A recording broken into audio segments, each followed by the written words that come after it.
Saying goes, size matters. At Morgan & Morgan, we have over 1,000 lawyers and nearly 6,000 people on staff. But at the core, this is and always has been a family business. Our family watching out for your family. Call us or email us 24 hours a day, 7 days a week, even on a Saturday or a Sunday. And if you ever have a problem, call our mom. Morgan & Morgan. For the people and your family.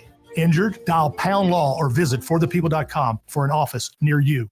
Raise a glass to summer with AJ's 25% off wine and spirit sale. Now through August 5th. Explore our exquisitely curated collection of wine and spirits and save 25% when you mix or match 6 or more 750 milliliter bottles. Indulge in quality and craftsmanship from world-renowned wineries and distilleries and save 25% when you buy 6 or more bottles. Only at AJ's Wine and Spirit Sale now through August 5th.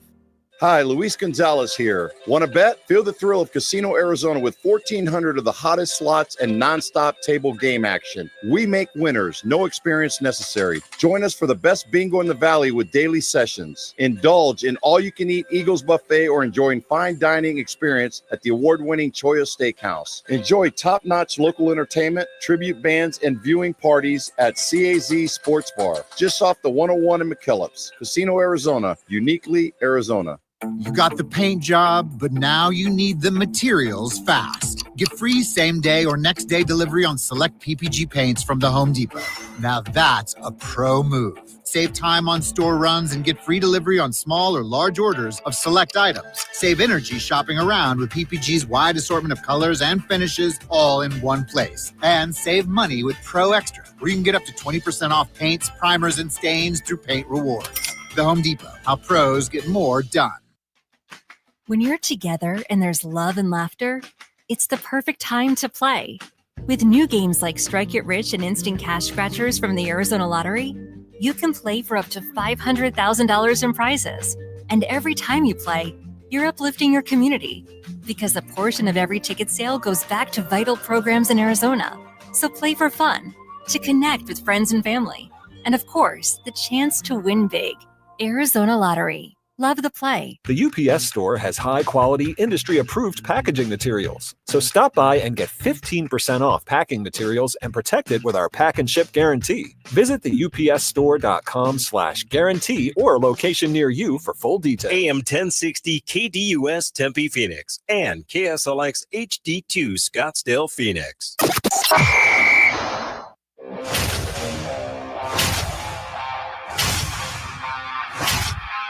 It's the lunch break.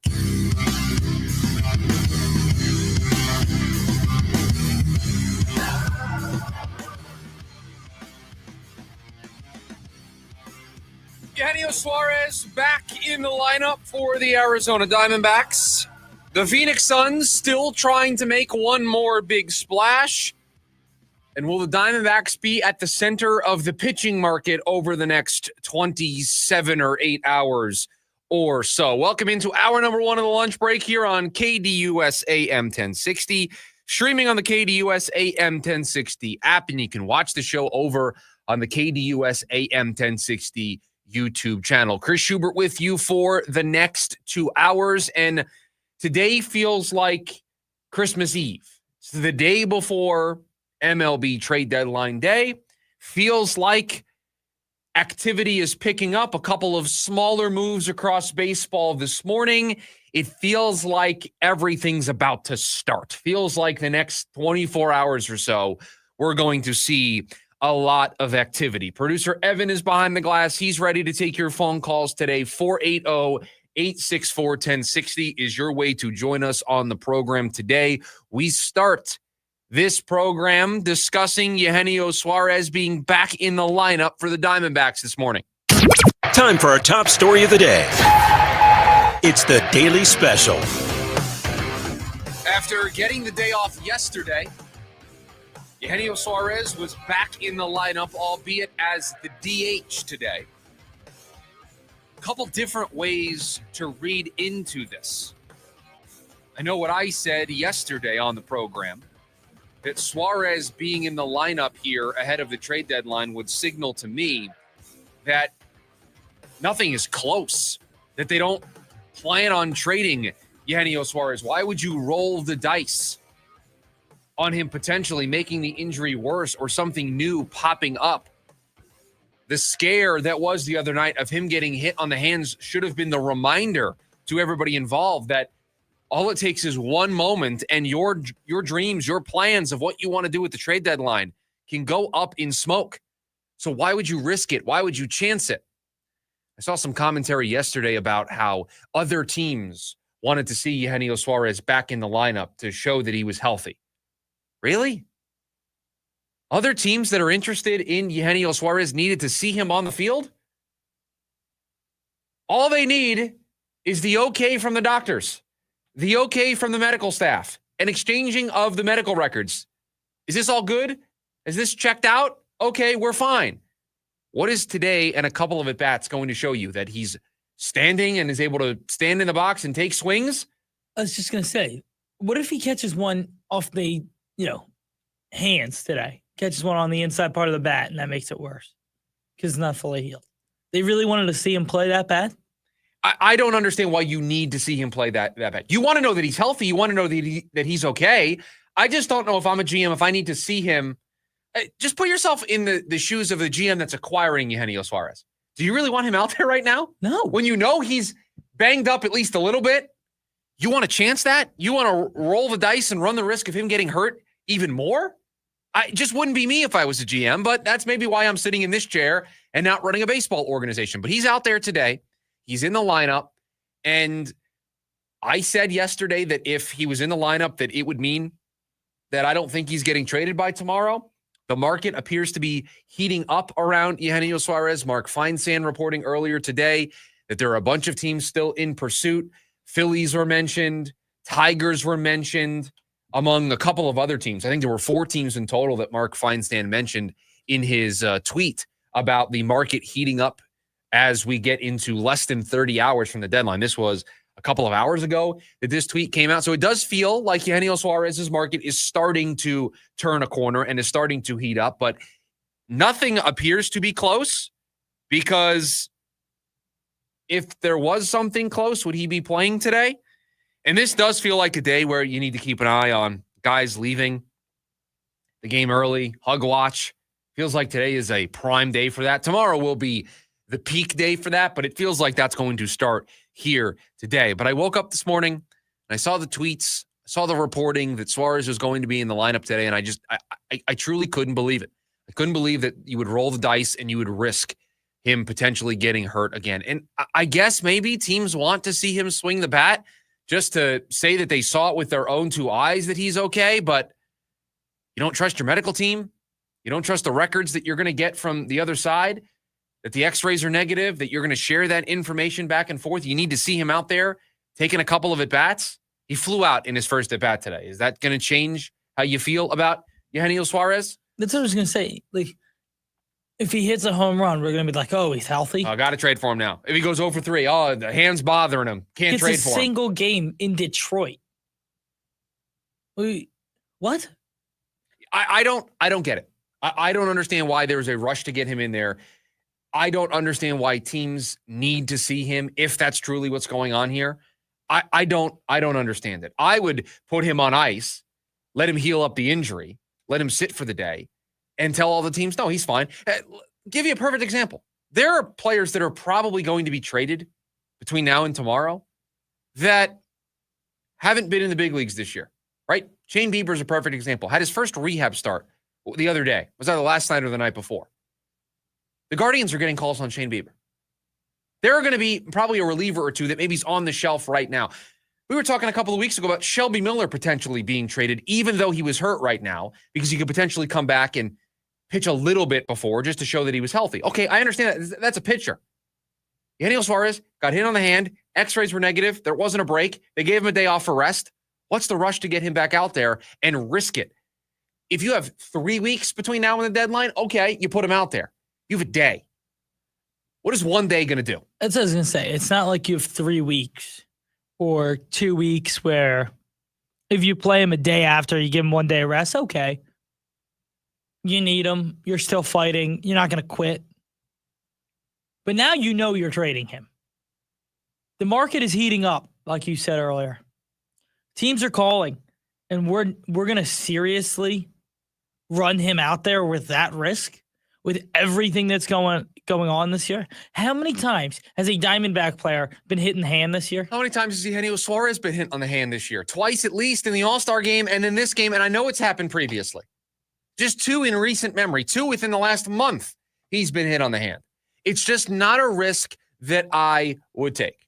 Just not a risk that I would assume 27 or so hours from the deadline when I know that this is a guy that I'm probably going to trade. And so that leaves me wondering, are they not trading him? I don't know. I know what I would do. I know that I would trade him. I know that I would move him between now and tomorrow's deadline. I would get the most I could get back for a guy who's on pace to hit 50 home runs this season. He's 0 for 2 in today's game, which has gotten underway pretty early today.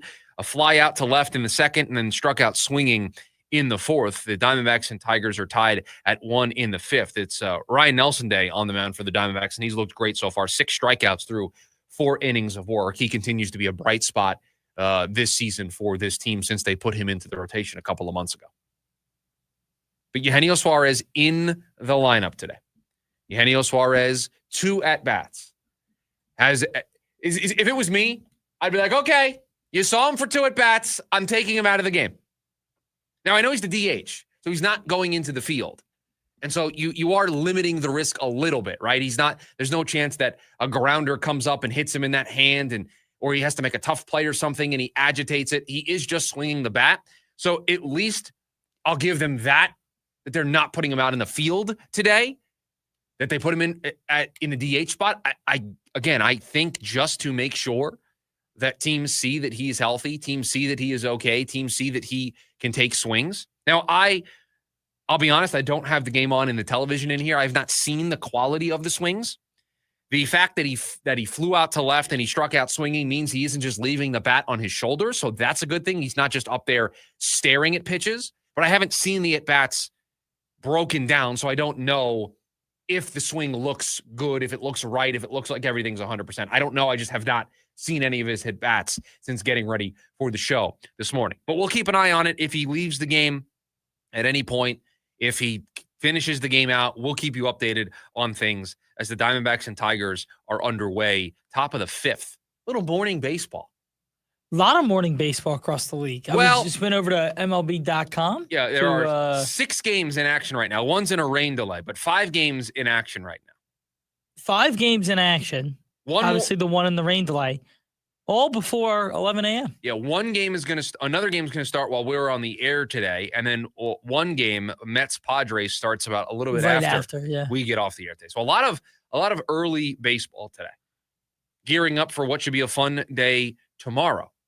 Is anybody playing tomorrow? That's what I was 3 games tomorrow on trade deadline day. Rays Yankees at 10:05, Braves Reds at 4:10, and then Rangers Mariners after the deadline at 6:40. Nice. Rangers Mariners. That's a good series. It is. 56 and 52 Rangers against the 57 and 51 Mariners. 2 teams that could potentially be buyers here at the deadline. Could be an interesting one. So 2 games will take place tomorrow before the deadline completes. 1 game after the deadline. Oh, no. The Braves Reds will start about an hour after the deadline. It's 4:10 for us, not 4:10 East Coast time. The Reds are an interesting team. The Reds are buyers. The Reds have decided that they're going to be buyers here at the deadline. Now, to what level you're going to be a buyer, I don't know. But they are the first team out in the wild card race. They are chasing down the Padres. They're playing some good baseball. I picked them to win the division, so I'm not surprised that they're playing well. I wish they would have done this earlier in the season. I don't think you could have foreseen Milwaukee being 64 and 43 at this point. That was not on my bingo card for 2025. No. The Brewers trading Devin Williams and getting better as a team. Trading their closer and getting better. Devin Williams has not had a good year. No, but at the time, you're like, wow. I know. That's what I'm saying. Just traded your closer. Kudos to them. They got it out in front of it. Yeah, that's what good organizations do. Yeah. Good organizations get out in front. Are we calling the Brewers a good organization? I would call the Brewers a good organization. I agree. They feel like they're always in the mix. They are, you ready for this? This is not how I thought we were going to start the show today. Mm-hmm. They are what everybody still thinks the Rays were. Everybody loved talking about the Rays. Oh, Rays did it again. Oh, they just somehow got to 87, 89 wins and made the playoffs. They're just always making moves. They're just churning their roster. By the way, they could do that again this year. They could. But the last couple years have not been typical Tampa Bay Ray baseball. Now, some of that has been derailed with some off the field issues. Correct. But again, I think the Brewers have become what the Rays were. A team that you wake up, beginning of every season, you just know the Brewers are going to be solid. They're very well managed. Pat Murphy's a great manager. Has a great feel for the clubhouse. They've got some young players. The Brewers, ready for this? Okay. Pittsburgh Steelers. You want to compare the Brewers to the Pittsburgh Steelers. They're just always going to be there, but they're never going to go far. They're never going to go far. It feels like you could use that analogy for anybody that is in the AL or NL Central for the last decade plus. Yeah, probably. That's what I thought the White Sox would be. The Guardians have been that for a long time. Yeah, but they went to a World Series. Sure, they didn't win it, though. The Royals did win a World Series. The Twins, the Brewers closest they got to a Game 7, the NLCS. Again, I'm a big fan of the Brewers. I think they're a very good organization. You just said they're the Pittsburgh Steelers, and I just said that the Steelers are a good organization. The entire Central divisions are kind of like the Pittsburgh Steelers. Yeah, exactly. And listen, say what you will, but everybody in Milwaukee's real aligned. Oh, the Suns are modeling their way after the Milwaukee Brewers. Yeah, you know what? That's who they should have invoked in their press conference. Not Michigan State, not the Pittsburgh Steelers. They should have invoked the Milwaukee Brewers. That would have really gotten everybody going. Could you imagine if they said that in the press conference? Oh, we would have been so excited about it. How many people at that press conference would have been so confused? Many. And we might have been confused in the moment. Now that we've had hindsight, we would have loved it. But I think in the moment we would have been like, really? That's the team that you want to model yourself after? Okay. But now, best team in baseball right now. Best record in baseball right now. Are they actually? I believe after last... I know it was Toronto there for a minute, but they've lost like 4 in a row. I believe after last night's contest that the Brewers have the best record in baseball. 64-43. The best record in baseball belongs to the Milwaukee Brewers. And so they're going to be buyers here ahead of the deadline, which is tomorrow at 3 p.m. Eastern time. So let's do some quick math. 24. By the way, even when 28 hours. Even when the Brewers were like winning 5 in a row before they went on that big run, they were still like, yeah, we're going to move Freddie Peralta. It was still a big storyline. Assuming he's staying put. Yeah, I mean, they traded Corbin Burns. I mean, they'll just move guys. They don't care. They'll figure it out. They really don't. Do you have the notifications turned on for Jeff Passan? Yes, and I have his Twitter pulled up. Okay, it does feel like one of those days. You earlier in the morning meeting were like, oh, Jeff Passan tweeted, and then you read me the Angels making a trade. And I'm like, really? This is what you've got for me? I don't care about this. Well, imagine when you get a Jeff Passan Twitter notification. Right, you get excited, and then it ends up being the Angels are getting Andrew Chafin and Luis Garcia from the Nationals. And you're like, that's not really what Stephen Kwan, Johan Duran. The Angels being buyers. A bit of a shock. So that's where things stand here as we start the program here on a Wednesday. Diamondbacks are in action. Eugenio Suarez is in the lineup. Some trades are already starting to happen. I think the activity is going to be fast and furious here over the next 24 hours or so. We have a lot of baseball to get to here on the program. But on the other side of the break, we'll take a quick timeout. When we come back, the Phoenix Suns are still in hot pursuit of Jonathan Kuminga. Should we get our hopes up? That's next, the lunch break, KDUS, AM 1060. The Varsity Sports Show with Vince D'Alessio is your hub for everything high school and college sports. Join Vince and friends as they give you the full picture on student athletes and where they're heading.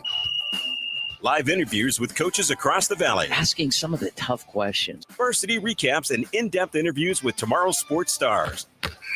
The Varsity Sports Show with Vince D'Alessio. Live every Saturday morning from 9 to 11 a.m. Here on KDUS AM 1060 and on the KDUS 1060 app. Lincoln Park.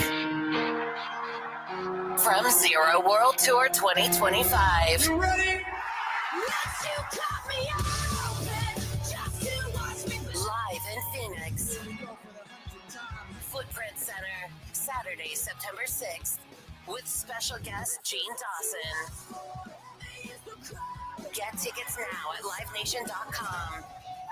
For more, visit lincolnpark.com. A noisy garage door is a cry for help that often requires only simple maintenance. However, if left untreated, could lead to costly repairs. Hi, I'm Tommy Mello from A1 Garage Door Service. Don't wait until a simple garage door repair becomes a major problem. If your garage door is noisy, if bugs are getting in, or if it struggles to open, your garage door is in need of repair. From simple repairs to upgrades, it's A1 from day one. We fix garage doors fast and with quality parts designed to last a lifetime. Our springs, rollers, and openers are tested by running them up and down, open and closed, all day, 24/7, so you can feel confident with every A1 garage door repair. Replacing the bottom rubber on your garage door can have a huge impact on the number of bugs you see in your garage and in your home. Keep those creepy crawlers outside by calling A1 Garage Door Service today and receive the best service, best parts, and best warranty in the industry. A1Garage.com. A1 from day one. Call today and take advantage of our $29.95 tune-up special.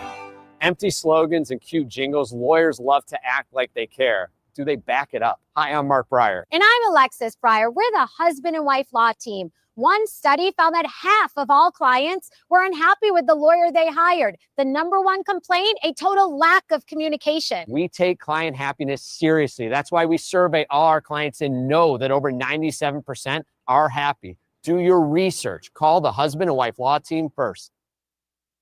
I'm here with your Rome Report. I think a big apology is in order today, and not from me, but from all those people who fat-shamed Lakers star Luka Doncic. Check out the latest cover of Men's Health magazine. What do you see? Not fat. The artist formerly known as Hookah Bong Rips and the dude from the second floor looks absolutely shredded. Clearly, this cat has been throwing the weights around, pushing away from the dinner table, and attacking his process. He looks amazing. Of course, that did not stop the haters from immediately calling fake or shopped or insisting that Luka took one of those pharmaceutical spikes to lose that weight. Except that the guy showed up standing next to the monster that is Aaron Judge yesterday, and he looked incredible. In other words, the former fat face of the Lakers franchise is now the chiseled face of the Lakers franchise. I'm Jim Rome. And remember, you can follow me on Instagram at Jim Rome. O'Reilly. Check engine, ABS, or maintenance light on? Take the guesswork out of your warning lights with O'Reilly Veriscan. The service is free and provides a report with solutions verified by ASE certified master technicians. And if you need help, we could recommend a shop for you. Ask for O'Reilly Veriscan today. O'Reilly Auto Parts. I'm Ed Evans, CEO of Consumer Cellular. We're dedicated to serving people 50 and up like me. Our needs are different. Big Wireless wants us in an unlimited plan, but if you're not using all that data, you're probably getting used. At Consumer Cellular, we're focused on affordable, reliable plans, including data that suits your needs, not ours. Our plans start at just $20, and you'll get the best customer service in the business. Call 1-888-FREEDOM or visit consumercellular.com/facts. Plans include $5 credit for auto pay and e-billing. See site for additional facts. James Out West, your home for sports down here in the desert. Join James and Pat the Stat Guy as they recap the weekend and dive deep into the numbers for the NFL, NBA, college sports, and more. That's 5 seasons of 1,200 yards. Player stats, team numbers, and contracts are just the start of the discussion for James and Pat. He started 815 career games. He threw 749 complete games. There's no hiding when it comes to stats. It's James Out West, every Monday night from 6 to 7 p.m. right here on KTUS AM 1060 and on the KTUS 1060 app.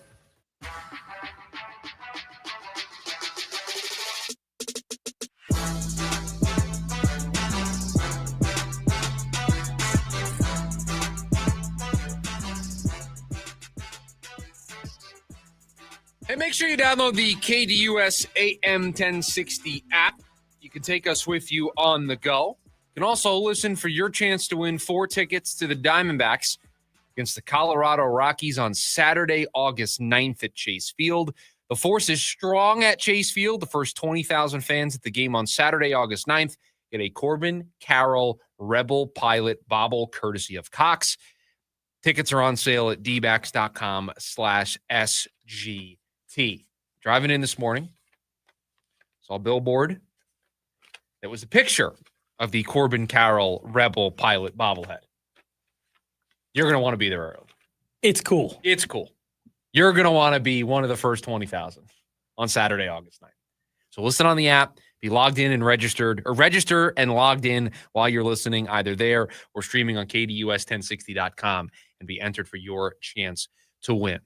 The ongoing saga in the NBA of Jonathan Kuminga, I won't say baffles me. I'm very intrigued by it, though, because you have a player who is holding very firm right now and a team that is also holding very firm in their beliefs, and things feel like they're at a bit of an impasse.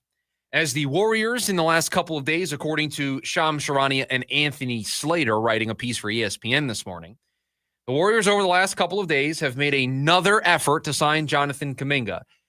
But Kuminga is declining continuously their 2-year, $45 million contract offer. Now, the reason for Kuminga declining these offers apparently is a large part because the Warriors want to have a team option for the second season, and they don't want him to maintain the built-in no trade clause. Now, this story, written by Shams and Anthony Slater, as we mentioned, shared that the Kuminga side of things, his agent in Vegas a couple of weeks ago, put a bunch of deals in front of the Warriors. 3-year deal worth $82 million, and the deal would allow the Warriors to stay under the second apron, would allow them to keep the taxpayer mid-level exemption, allow them to keep all of that stuff. And yet again, the Suns came up in all of this, as the Kings and Suns have been the teams that are the most significant in pursuit of a sign and trade. Those two teams have given proposals up to 4 years and $90 million. And this quote from the report I thought was very telling. Quote, Phoenix has made the most lucrative push via sign and trade, end quote. So the Phoenix Suns love Jonathan Kuminga. They want Jonathan Kuminga on their team. They feel like he is perfect. He fits exactly what they're trying to do across the board. They have done a lot this offseason. Their work is still not done. They want this player. They sense an opportunity here.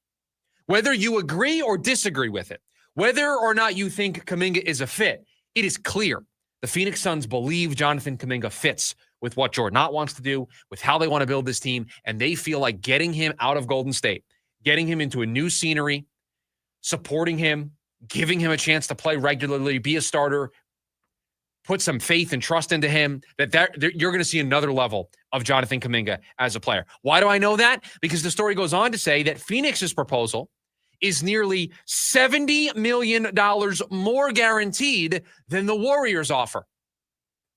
So Jonathan Kuminga's agent, Aaron Turner, is talking to these other teams about a sign and trade.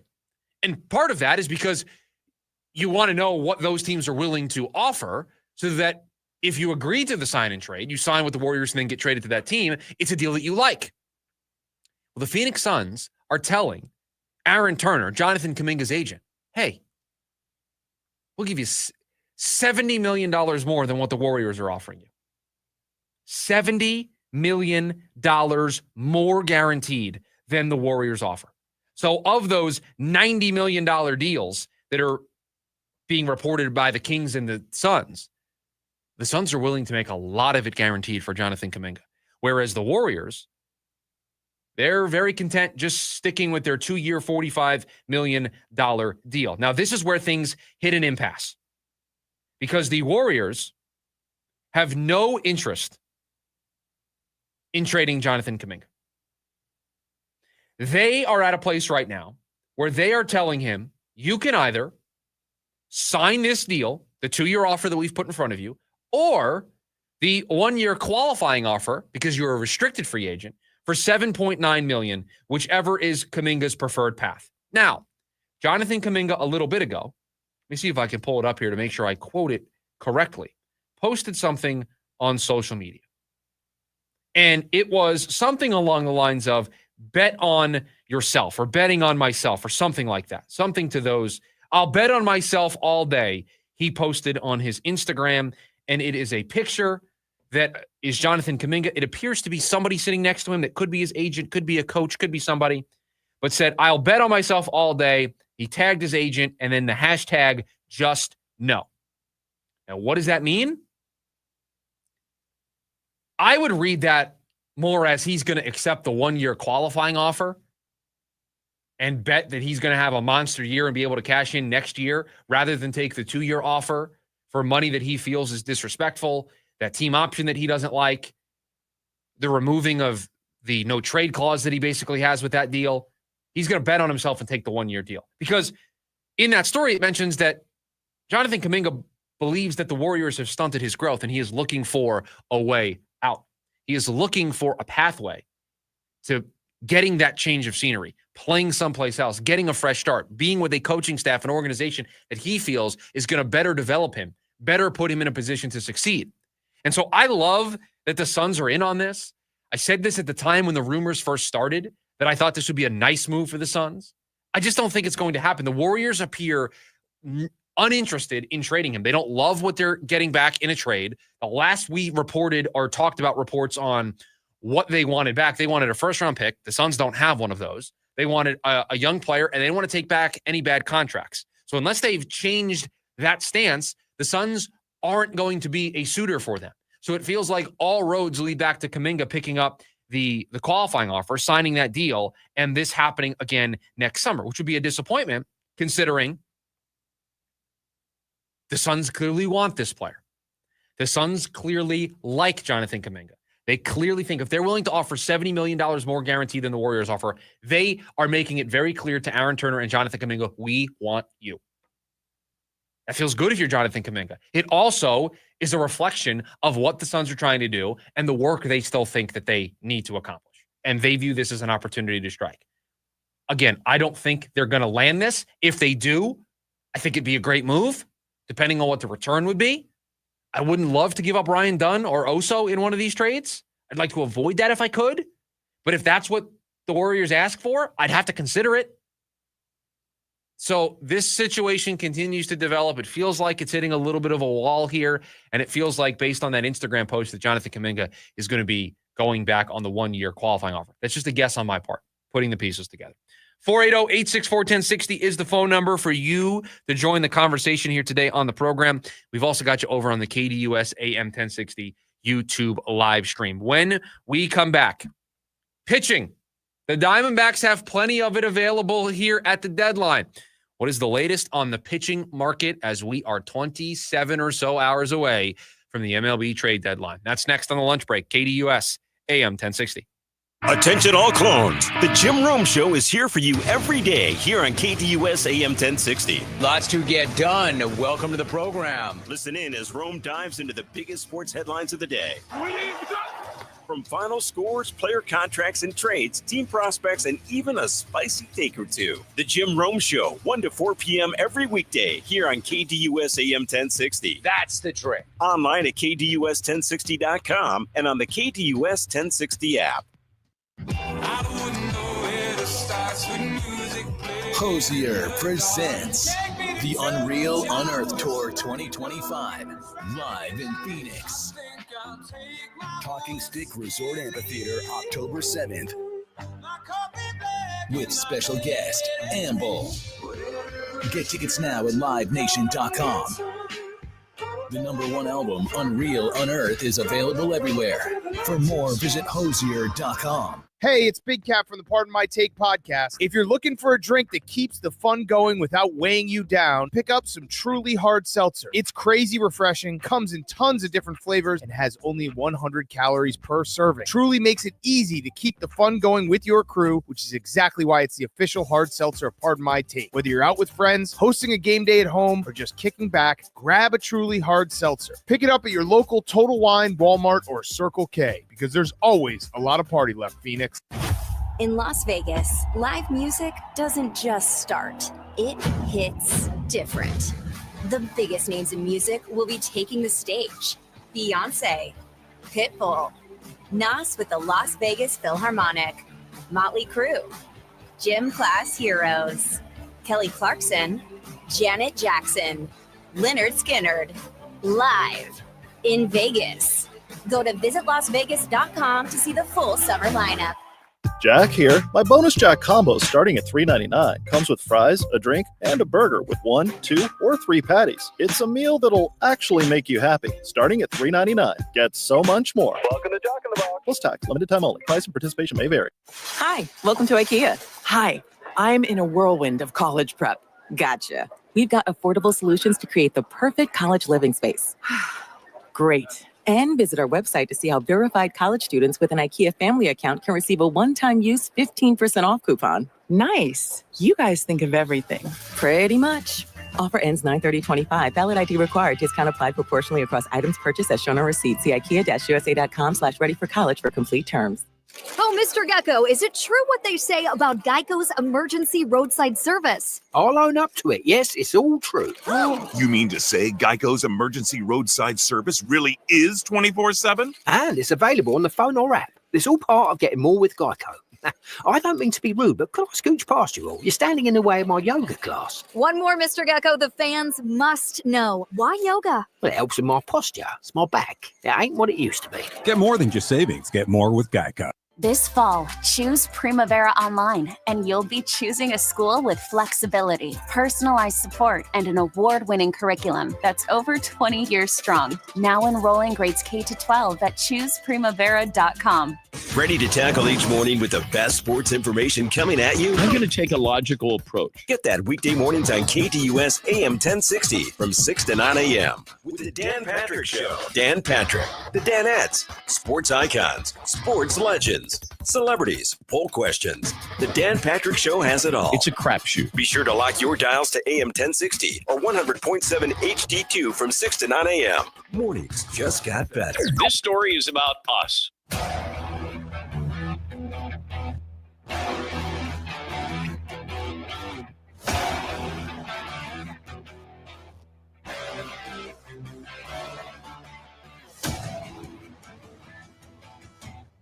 Back here on the lunch break, KDUS AM 1060. We got buy or sell coming up about 10 minutes from now.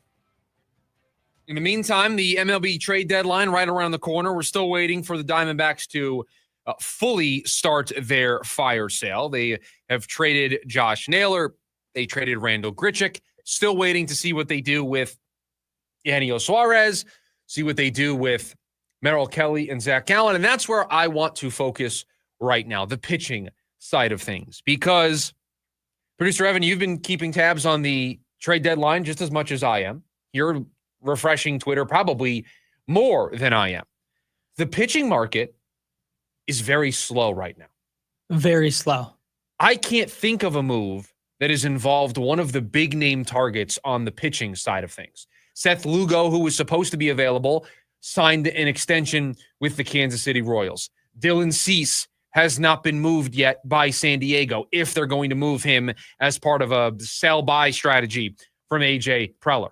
We know that Merrill Kelly and Zach Gallen haven't gone anywhere yet. Mitch Keller isn't on the move just yet. Any of the big-name starters that have been floated around in the sport right now have stayed put. They haven't gone anywhere. Now, is that a good thing or a bad thing for the Diamondbacks when they have two of these players available? Well, one could make the argument that it's not a great thing because you'd like the market to get set so you know what the potential return could be. But remember, sellers always want to go last. Sellers, the Diamondbacks in this case, are fine if something doesn't happen today. They're fine if we get into tomorrow and Eugenio Suarez is still on the roster and Merrill Kelly is still on the roster and Zach Gallen is still on the roster. Why? Because then teams may get desperate on the final day of business to get something done. So Mike Hazen, even though we're nearing less than 24 hours till the deadline, he's probably calm, cool, collected right now. This is going exactly the way that he probably wanted it to. This is the day. Today is the day when the trade deadline starts to heat up a bunch. Tomorrow's the day where all the activity is going to happen. We looked at a graphic before the show that deadline day is where almost always more than half of the trades that happen in the last 2 weeks of the deadline happen on the last day, on deadline day themselves. Most of the trades, more than 50%, happen And the day before is when things start to ramp up a little bit, especially in recent memory. So don't be alarmed that things are slow right now. Don't be worried that things are slow right now. Things are going to start to ramp up. Right now, at least for me, on my timeline with the people that I follow, I can't go more than 5 or 10 minutes without an update from somebody about a team, a player. There was a Carlos Correa rumor this morning of him going back to Houston, which has been debunked since. The Twins trading their relievers is the current soup du jour of this hour. So every 5 or 10 minutes, new things appear, new things, the context around all of this changes. But right now, as we sit here, a very slow-moving pitching market. But I'm not concerned by that. I'm not worried by that. I think it's playing right into the hands of Mike Hazen. Now, I'd be worried if Dylan Cease was already on the move. I'd be worried if Mitch Keller was on the move already and suitors, teams that are looking to upgrade their rotation, already solved their problem, and the Diamondbacks are just sitting there with Zach Gallen and Merrill Kelly. But that's not where we sit right now. We very comfortably have a bunch of teams that are looking to upgrade their rotation. The Dodgers could be looking for pitching help. The Cubs could be looking for another starter. Everybody looks to add a starter. You had the Braves. I know it was a minor move. You had the Braves the other day trade for Carlos Carrasco from the Yankees. Why? Because they need somebody to just fill innings on the back end of their rotation. Everybody wants pitching help. Everybody wants to upgrade their rotation. All of the buyers this time of year are at least calling and asking. Now, do I think the market for Eugenio Suarez is probably bigger and includes more teams? I would think so. Because I think there are more pitchers available than there are hitters.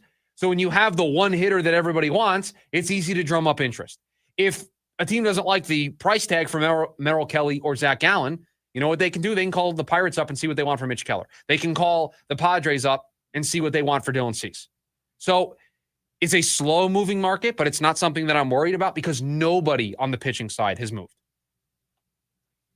You look like you wanted to jump in. That's why I paused. No, like you said, I just think had Dylan Cease been moved or Mitch Keller to a team that we thought needed starting pitching, then there's room for concern. But I think for a lot of these teams, their first call is going to be to the Diamondbacks. And there's no doubt about it. Reading some of the articles around, people think they can package one of these pitchers, whether it be Gallen or Kelly, with Suarez for a big haul. Normally this time of year, the Athletic does a really good job of this stuff when the trade deadline rolls around. They have their big board of players, and they update it as the moves happen. They usually do this for free agency, but they also do it for the trade deadline. And I wonder if how many of the top pitchers are still on the board, if all of them are still on the board. Right, I'm just looking at the top 15 starting pitchers, right? Joe Ryan hasn't been moved. Mackenzie Gore hasn't been moved. Dylan Cease hasn't been moved. Sandy Alcantara hasn't been moved. Edward Cabrera hasn't been moved. Mitch Keller, Merrill Kelly, Zach Allen, Shane Bieber, Jeffrey Springs. None of these guys have been on the move. I mean, you have all these guys. Is there anybody that I missed there that's been moved? No, because the pitching market is extremely slow. Why? Well, you got a lot of options. If you're a team that's looking to upgrade at starting pitcher, you're going to say, okay, what do the Twins want for Joe Ryan? All right, then I'm going to take that, and then I'm going to go see, hey, Nationals, are you really interested in trading Mackenzie Gore? What's that going to cost? And then you do an analysis. And I think the other thing, too, is you've already had one of the biggest names at the deadline now fall off that list of pitchers available. Seth Lugo's gone. Seth Lugo would have been towards the top if he was available, but ended up signing an extension with the Kansas City Royals, a 2-year deal, yes. So you've already had one drop out. It only becomes more, I'm trying to find the word here. It only becomes better for the Diamondbacks to have more pitchers not in that pool and then more calls about Merrill Kelly and Zach Allen.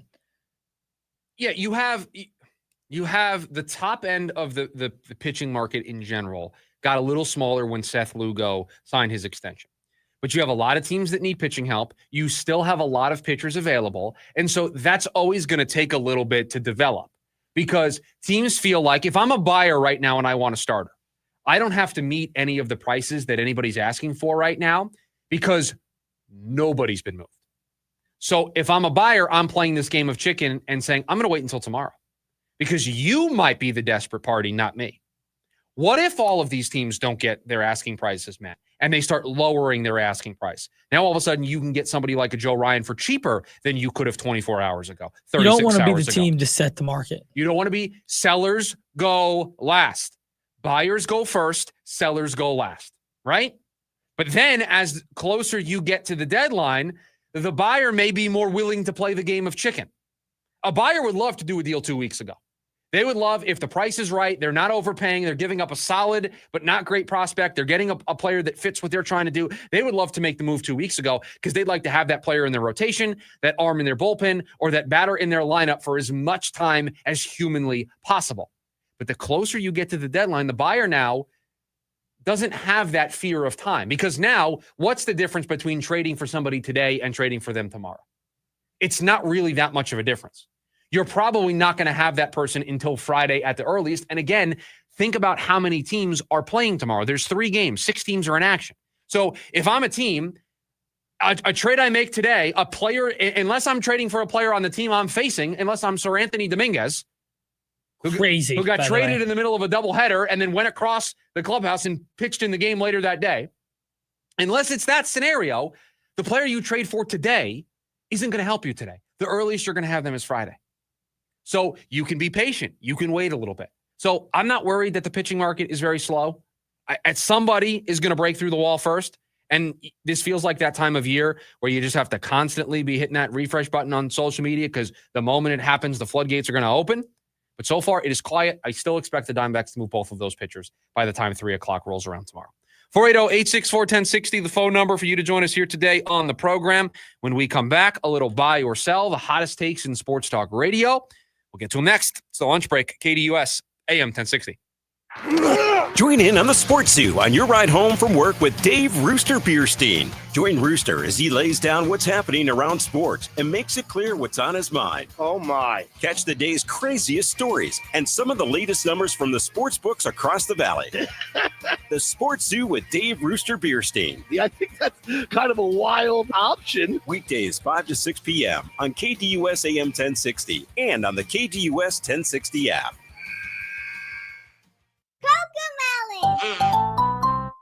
Make memories you'll cherish for years to come. Join Miss Appleberry, JJ, Cody, Nina, and Cece for a lively Melon Patch musical adventure in this exciting interactive live show. Saturday, October 4th and Sunday, October 5th at the Arizona State Fair. Sing along. Dance along. Play together. Tickets on sale now at azstatefair.com and include Arizona State Fair admission. It's a celebration of connection and childhood wonder. Coco Melon Sing Along Live inside the Coliseum at the Arizona State Fair. Hi, I'm Andrew the Homebuyer. Selling your house right now the traditional way isn't so easy. The average home is taking months to sell. Fortunately, I can help. I'll come to your home and give you a cash offer within minutes. Then we can close in under 5 days. And I'll make sure you get as much money for your house as possible. Call me, Andrew the Homebuyer, today, and let's get your home sold. Visit andrewthehomebuyer.com. That's andrewthehomebuyer.com. Every summer, across the valley, hundreds of our homeless neighbors die because of the heat. This is tragic, and it is preventable. None of us can stop the heat, but together we can save lives. With incredible partners like you, Phoenix Rescue Mission is able to provide life-saving water and critical care to our neighbors in need. Join us this summer and make a difference. Learn more at phoenixrescuemission.org/code red. Life's better with American Family Insurance because we know it's not just a car, it also drives your children's dreams. So whether you're going to soccer practice, robotics club, or opening night in the school play, we help protect those dreams. Save up to 23% when you bundle auto and home. American Family Insurance. Get a quote and find an agent at amfam.com. Products not available in every state. Visit amfam.com to learn how discounts may apply to you. American Family Mutual Insurance Company, SI, and its operating company, 6000 American Parkway, Madison, Wisconsin. Hey listeners, Sammy Kayla from the Varsity Sports Show here. No Vince DeLisio this week, only the interns. Join me, Mahirson Hassan, and Colton O'Connor live in studio this Saturday as we bring you another stacked edition of the Varsity Sports Show. Join us as we welcome new men's lacrosse head coaches Dave O'Neill and Eric Bassett, along with Buckeye High School Athletic Director Matt York and our summer interns. It's all going down Saturday morning, 9 to 11 on KDUS AM 1060, Arizona.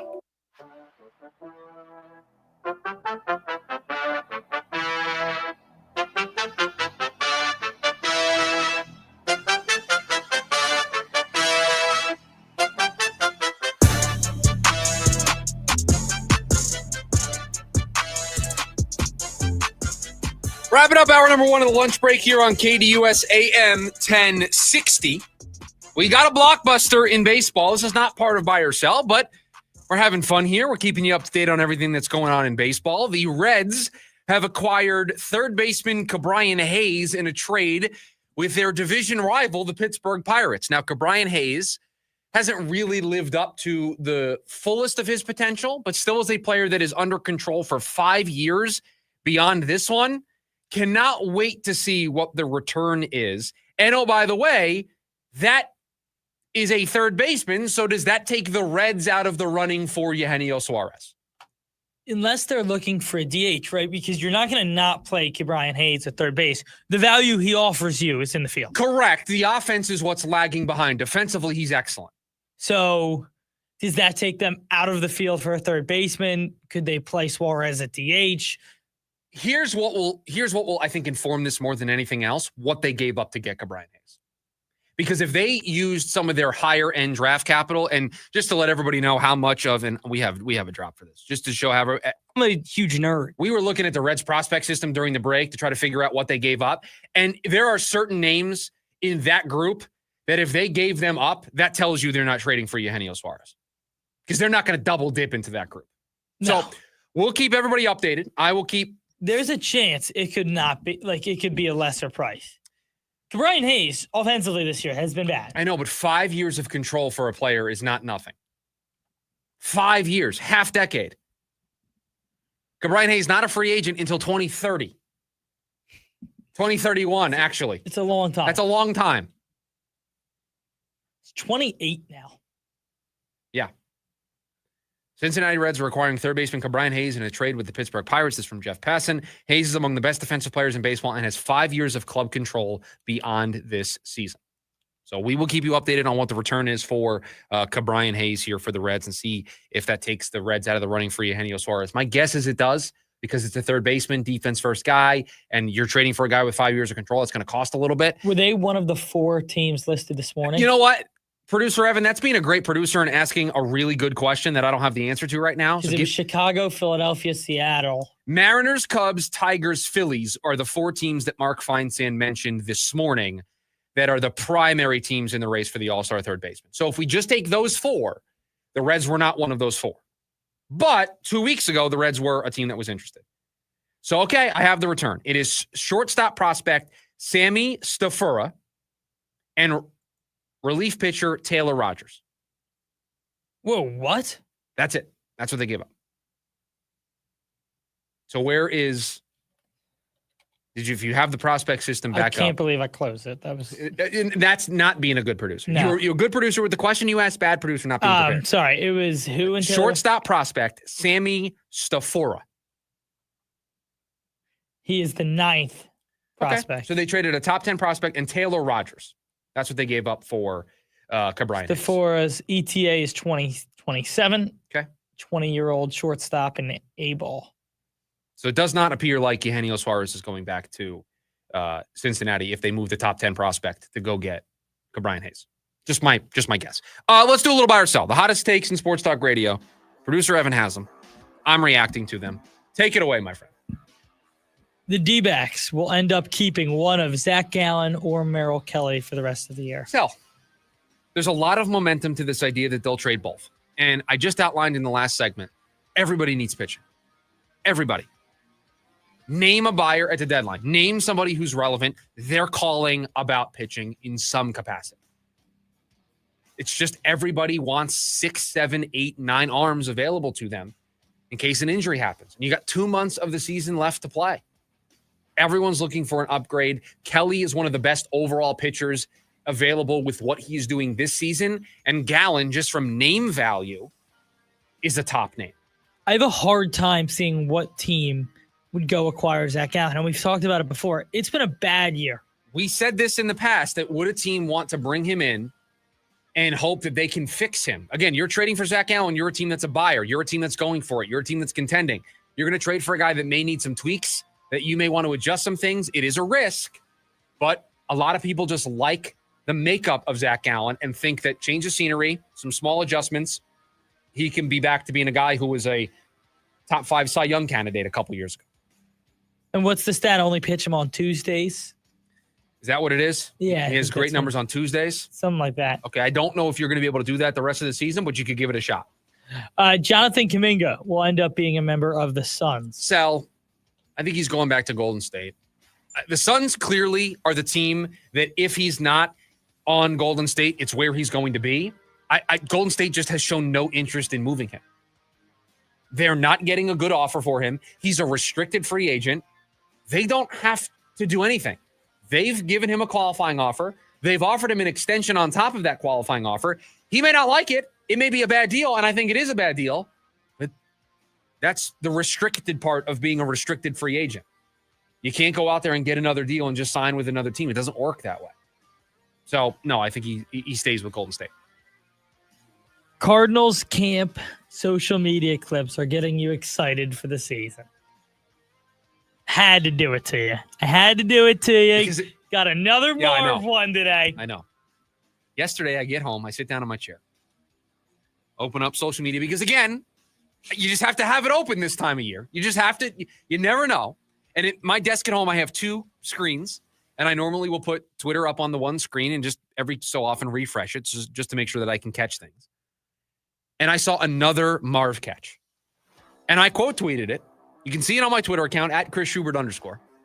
And I said, boy, is Marv making this take that I have that training camp social clips don't matter. He's making it very difficult if he's just going to do this every single day. I'll still, well, what's the take? Cardinals camp social media clips are getting you excited for this season. I'll buy this. I've said that you're allowed to be excited. You just can't overreact. And I don't think it's an overreaction to say, wow, Marv's had 2 really good catches back-to-back days. So I just want to be clear. Are you going back on your word here? No, I am being intellectually consistent. I said you don't take social media clips and then go and predict that Marvin Harrison Jr. is going to have a 2,000-yard season. Okay? Speaking of camp clips, not in the NFL, Jordan Tyson with an insane catch today in their first day of camp. Now those clips, get excited about those ones. No, I'm just kidding. Yeah, he looks really good. He looked really good. I saw a clip. Also, no gloves. Did you catch that? I did not see the no gloves. No gloves. He's wearing no gloves today. Interesting. Very interesting. I can't wait to see Sam Levitt deep balls to Jordan Tyson. I'm ready. I am excited for those. I am very ready for that. And I don't need a social media clip for that. I'm just excited for it in general. There will be more than 15 trades tomorrow. I think it was 2 years ago that there were 32 trades on deadline day. Last year was 26. I will take the over on 15 then. If the last 2 years are a combined 58 trades, I will take the over on 15. I think there's going to be a lot of activity. I think it was like, those were the largest 2 by 10 plus. Think about this. You just had a trade happen today. Were any of us talking about Cabrian Hayes being on the move? Not a single person. So that doesn't count? At some point, it did come up during the offseason, I think. But I don't remember this being like, why did you trade him now for this package? Looking at this package, does this wow you at all? No, but does Cabrian Hayes wow me? The idea of Cabrian Hayes wows me. You said he's, 28 years old? 28. You would think the breakthrough would have happened by now offensively. No, clock's ticking on Cabrian Hayes. No doubt. So, but here's a trade, a player. When we talk about the Pittsburgh Pirates, we've talked about Mitch Keller. We've talked about David Bednar. We've even talked about Paul Skeens. We were not talking about Cabrian Hayes, yet he is on the move today. So, again, I will take the over on 15 trades. So Brian Hayes has signed an 8-year, $70 million contract 3 years ago. So you get him for 5 years, 45? Quick math? Yeah. So we'll see what happens there. Hour number 1 of the program in the books. Hour number 2 right around the corner. We got a top 5 as well. You're listening to The Lunch Break, KDUS, AM 1060. AM 1060 KDUS Tempe Phoenix and KSLX HD2 Scottsdale Phoenix. The town of Tucson thanks our brave first responders on the North Rim for keeping us safe. Because of your dedication, Tucson and the South Rim remain open to welcome visitors. Come enjoy cool mountain weather, breathtaking hikes, top-notch restaurants, and comfortable lodging just minutes from the Grand Canyon. Whether you're seeking adventure or relaxation, Tucson is your gateway to it all. Thank you, first responders, for making these experiences possible. Visit Tucson, where your Grand Canyon adventure begins. The legacy continues. Pantera. The heaviest tour of the summer. Tearing up Talking Sick Resort Amphitheater, August 26th. With Amon Amarth.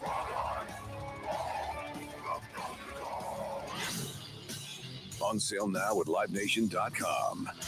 Part of the America First Credit Union Concert Series. Hi, I'm Brian, your friend and jeweler here at Shane Company. Come on in, feel at home, and let's find your dream engagement ring. I'm proud to work for a company that puts customers first and lets them shop the way they want to. See, we believe shopping for an engagement ring should be fun without any of the pressure. We don't work on commission, so finding your dream ring is truly on your terms.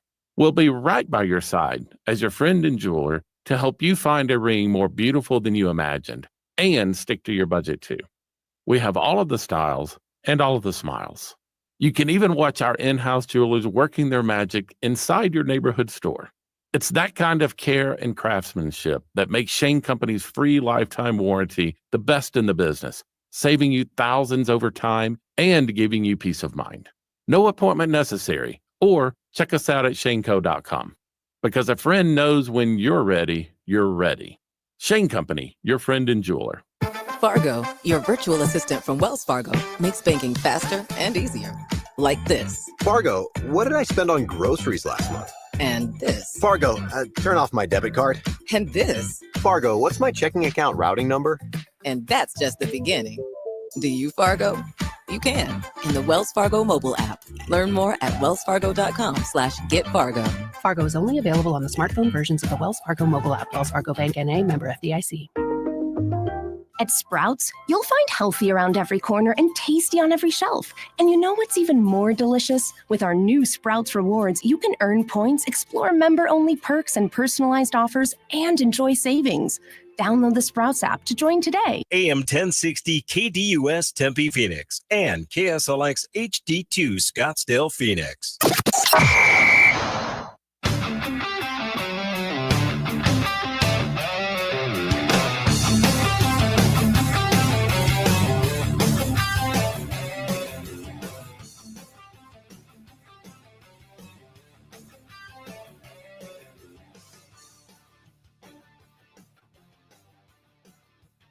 A top 5 list of Mike Hazen's best trades. How well put together is the Cardinals roster?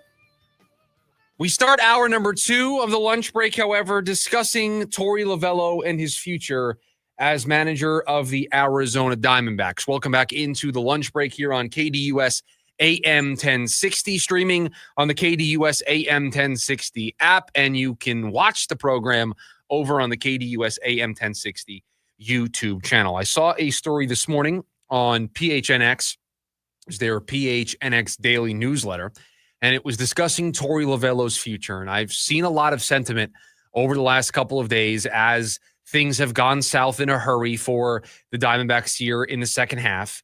The series against the Astros, the series against the Pirates, and now the series against the Tigers not going their way. And everybody coming to the realization that this season is going to end in a massive disappointment. Questions have started to pop up again about Torey Lovullo's future.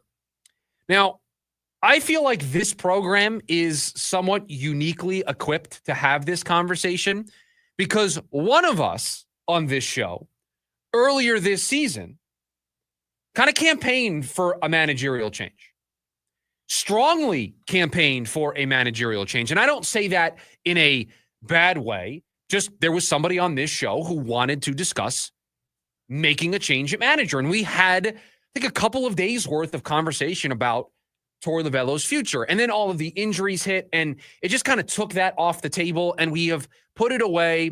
We tabled it. We sidebarred it. We have not gone back to that well until this moment. And so I want to, first, before I share my thoughts on what his future should be, I want to go to the person who first said this on the air, that the team needed to make a managerial change. At least was the first person on this show that wanted to make a managerial change. And I want to ask that person, and that person is producer Evan. Has this been on your radar at all over the last month or so since the collapse has started to happen? Have you seriously considered it again after we had a couple of days worth of conversation? What was it? Middle of May, I think, when we had the conversation about making a managerial change? It fell on the back burner, just given the trade deadline and everything else. And so it kind of left my mind there for a while. Over the last 3 to 4 days, the conversation has really started to pick up, especially on Twitter. And then it started to kind of creep back into my mind. And I think I stand back where I stood in May of why not make a manager change? Why not look at this season the same way the Suns looked at theirs? You have to look at this Diamondback season. And there's been injuries and bad breaks and everything else, but there's one word to capture what the 2025 Diamondbacks were. Is it failure? It's disappointment for sure. That's the word that I would use. And so when you have a disappointing season, and the conversation was back in May, maybe they should move on. No ill will towards Torey. But is it time for them to get another voice in the clubhouse? I want to put a pin in that for just a second, because I want to bring up something that practically matters here, right? It is something that is going to dictate this, because I'm reading a story from November 8th of 2023. D-backs extend Lovullo through 2026 after epic run. So after making it to the World Series in 2023, the Diamondbacks gave Torey Lovullo a contract extension that takes him through the 2026 season. It's the second extension that Lovullo received in that year. In June, he was given a 1-year extension through 2024. And then at the end of the season, got an extension that linked him through 2026. So you're going to get to this offseason.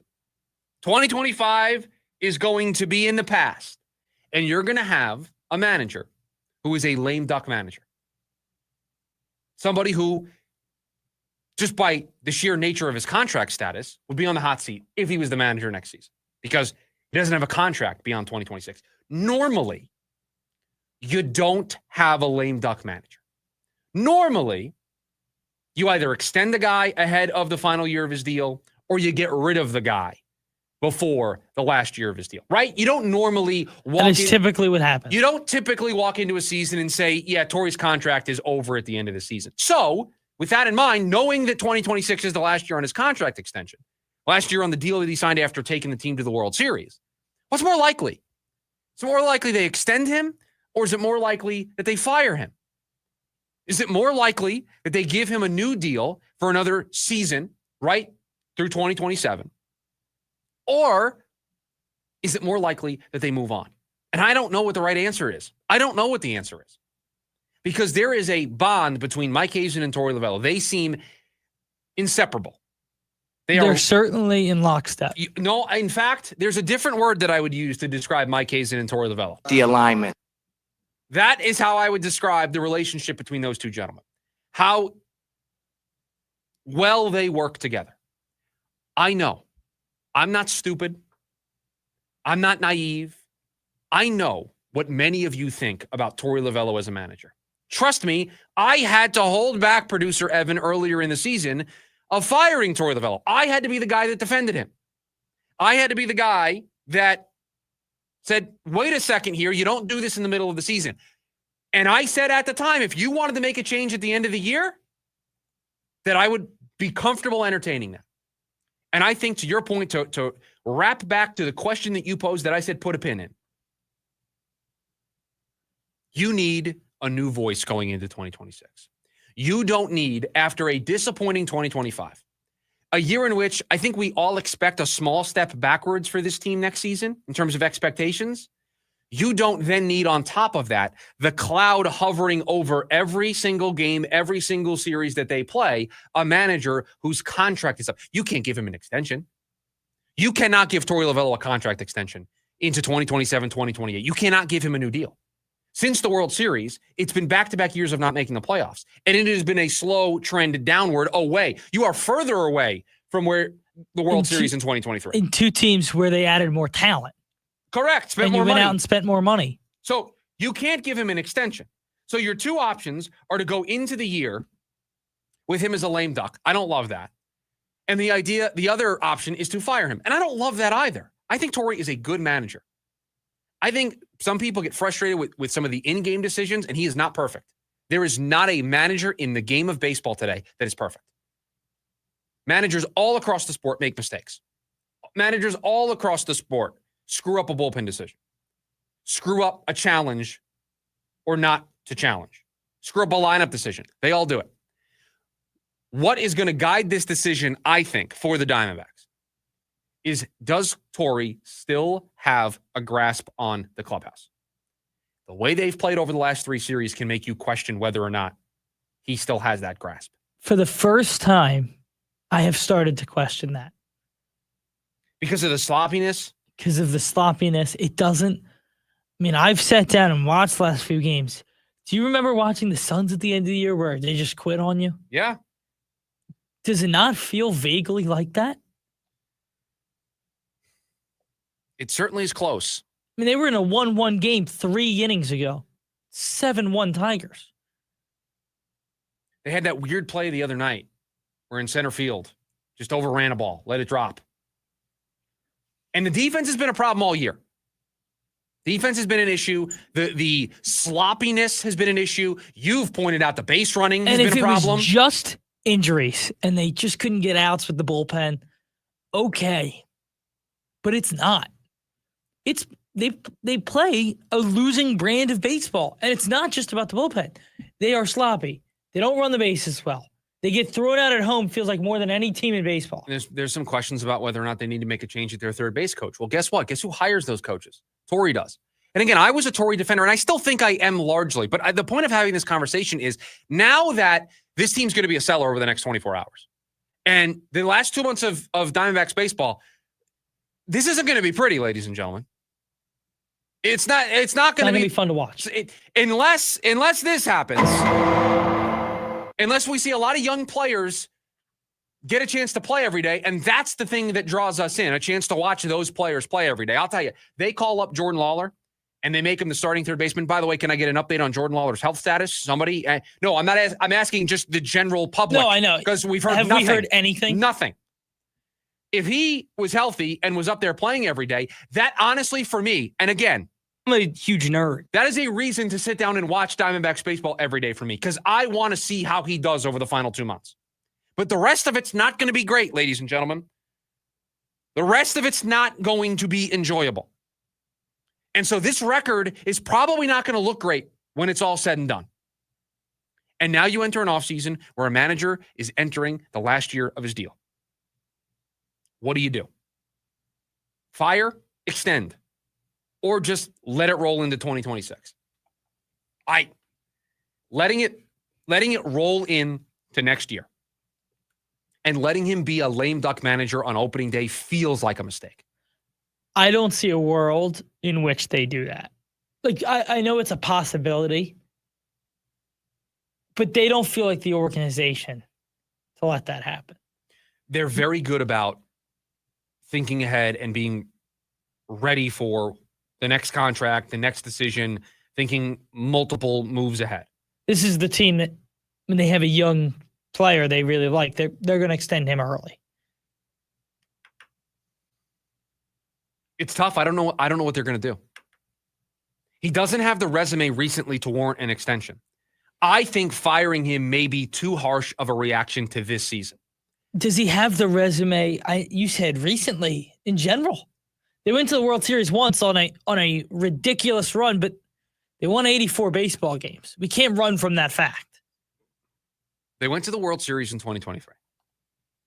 They've made the playoffs, one other time since Torey has been here? So 2 playoff appearances in his tenure. The last 2 years haven't been good. If you sat across from me and said, Chris, he's lost the clubhouse, the message isn't there anymore, they're not listening to him, they're lacking the fundamentals because of it, they're making silly mistakes on the base paths because of it, our defense is lacking because of it, then you're not going to hear an argument from me that a change needs to be made. In one season that he's been the manager since 2017, in 2017, they won 93 games. They have not won 90 games since, last year being the closest with 89. You're kind of convincing me that they need to make a change. You then have to get the manager hire right. You do. There's a lot of pressure on that hire. Because what have I long said? See, this is where I have a tough time personally. Who's next? I think 2026 can be a relevant season. And so maybe that's a reason for me to be the strongest advocate for a manager change, right? That's the position I probably should have. But I worry about a world where they fire Torey, and I don't know if I trust the person that they bring in to lead this team in 2026 when I still think being relevant is on the table. It's I'm kind of stuck in the middle. I don't know what to do. But me, the guy who thinks 2026 should matter, probably should be leading the charge for a managerial change. And I just can't get there because I'm afraid of what's on the other side. The conversation then becomes, well, he's been the manager for so long. The superstars, as in Corbin Carroll, Ketel Marte, Geraldo Perdomo, feel like these guys came up under him. But if next year's the year of young guys and you're going to run Jordan Lawler out there as your starting third baseman and you're going to make changes and you make moves at the deadline to bring in guys that you can play next year, why not? What kind of loyalty do they have to the manager? If you told me that they could hire super smart player first analytical manager who's ready to take over a gig, maybe has a little bit of experience. See, the ideal manager for this job doesn't fit with what you would do after firing a long-term tenured manager, right? After firing a long-term tenured manager, what would you do? You'd go for the young upstart guy, right? You would assume. The guy who's looking for his first break at the big league level. The problem with that is I don't want that rookie manager managing the 2026 club because I think 2026 can matter. As you can tell, I'm extremely conflicted about this. But I do know that we are barreling down a collision course with a very tough decision for this organization because we are entering the last year of Torey's contract. You have 3 options. You can fire him, you can extend him, or we can walk into 2026 with him as a lame duck. So prioritize them in your head. I think the thing they're not going to do is extend him. I think the most likely option is we start next season with Torey Lovullo as the manager of this club. And then if they get off to a hot start, you will see what they did in 2023. Remember, when they got off to that great start in 2023, as I mentioned earlier in that story that I referenced, they gave him an extension through 2024. Then at the end of that year, when they made the World Series, they extended him for 2 years after that to get him through 2026. So I think you're looking at something similar right now. Let's see how the final 2 months of the season goes. They're going to do exit interviews, right? They're going to talk to these players. They're going to make a decision based off of that as well. I was going to say, they want what the locker room thinks. Yes. They want what the clubhouse has to say about Torey Lovullo. You can join us over on the KDUS AM 1060 YouTube channel. And John over there says, should have cleaned house last year. Now, do you mean coaching? Because we'll use this as a segue into our next segment. I'm not touching the front office. The front office is staying intact. Because when we come back, we got a top 5 list. It's a Wednesday. It's when we do top 5 lists. It's the trade deadline tomorrow. Feels like very timely. Top 5 Mike Hazen trades since taking over as the GM. We'll get to it next. It's the lunch break. KDUS, AM 1060. The Varsity Sports Show with Vince D'Alessio is your hub for everything high school and college sports. Join Vince and friends as they give you the full picture on student athletes and where they're heading. Live interviews with coaches across the valley. Asking some of the tough questions. Varsity recaps and in-depth interviews with tomorrow's sports stars. The Varsity Sports Show with Vince D'Alessio. Live every Saturday morning from 9 to 11 a.m. Here on KDUS AM 1060 and on the KDUS 1060 app. Leverage your skills and continue pursuing your passions in retirement. By joining AmeriCorps, you can become one of our most valuable partners in Arizona. You'll have the chance to use your experience to support the next generation and contribute to causes that matter most to you.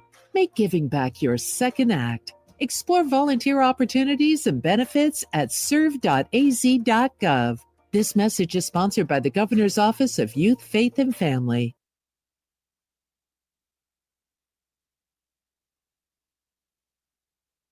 Is back. The all-new Off the Rails Tour. Gravity-defying thrill seekers and world-class daredevils at the top of their game. FMX, BMX, skate, scooter, and everything in between. Experience all new competitions that pit the best against the best in never-been-done showdowns. Nitro Circus. Friday, December 5th. Desert Diamond Arena. Join the action at Ticketmaster.com. It's time to talk Grizzly. The air conditioner made specifically for Arizona summers. Alaskan AC introduced the Grizzly a couple years ago, and the reviews are pouring in. This one says, I love how quiet it is. I can hardly hear it come on, but I'm always comfortable. Another person writes, finally an air conditioner that can withstand the desert heat and dust. This one says, I like its fluffy fur and cute black nose. Anyway, if it's time to upgrade your AC, you can't do better than the Grizzly. Only available at Alaskan AC. People love it. Like this person who said, we live in an older home and the Grizzly keeps us comfortable in every room. Or this guy, we live just outside of town and the dust is horrible. Glad we have an AC that can take it. Or this one, he's so cuddly and has these adorable pads on his paws. Gary, I think you're on a different webpage. Gary, I think you're different. Learn more about the Grizzly at AlaskanAC.com. I'm Dan Patrick, and this is Above the Noise. Mark it down, frame the box score, July 29, 2025. The day Shohei Ohtani looked human. That's right, baseball's modern-day unicorn, 3-time MVP, home run champ extraordinary, stepped to the plate 5 times last night and left with a big old donut. 4 strikeouts and a whole lot of confused fans rubbing their eyes like they'd just seen a UFO. A rare mortal moment from the game's most unstoppable force. And yet, in classic Hollywood fashion, the Dodgers still managed to beat the pesky Reds. That's what happens when you're the 3rd highest payroll in baseball. Ohtani may have whiffed, but the rest of the cast picked him up. It proves 2 things. First, the Dodgers can win in any fashion, even when their superhero forgets to wear his cape. And second, Shohei Ohtani, it turns out, is just like us, at least for one night. So no, the world isn't ending. Shohei just had a bad Tuesday. Somebody check if pigs are flying anyway, just to be safe. I'm Dan Patrick, and this is Above the Noise. If you played pickleball in regular sneakers, you know you can pay the price. They don't cut it. And Todd found this out the hard way. We have this great sponsor, Tyrell. They make the best pickleball shoes. So one day, Todd is playing pickleball, and he forgot his Tyrell pickleball shoes. Well, you know what happened? He got hurt. He was playing in some fancy, different shoes that aren't meant for pickleball, and he learned a lesson. Tyrell has everything you need to keep your feet cool. They're tough. They're lightweight. They're so solid on your feet, and you're going to wear and tear on the court, and they're ready to go. Every detail is built to help you play better. Tyrell pickleball shoes. If you want to play longer, feel better, and stop sliding around in those old sneakers, go to TyrellPickleball.com. You can look like a pro. You can play like a pro. It's Tyrell pickleball shoes. You spell it Tyrol. Tyrell pickleball shoes, the best pickleball shoes, purpose-built for pickleball. James Out West, your home for sports down here in the desert. Join James and Pat the Stat Guy as they recap the weekend and dive deep into the numbers for the NFL, NBA, college sports, and more. That's 5 seasons of 1,200 yards. Player stats, team numbers, and contracts are just the start of the discussion for James and Pat. He started 815 career games. He threw 749 complete games. There's no hiding when it comes to stats. It's James Out West every Monday night from 6 to 7 p.m. right here on KTUS AM 1060 and on the KTUS 1060 app.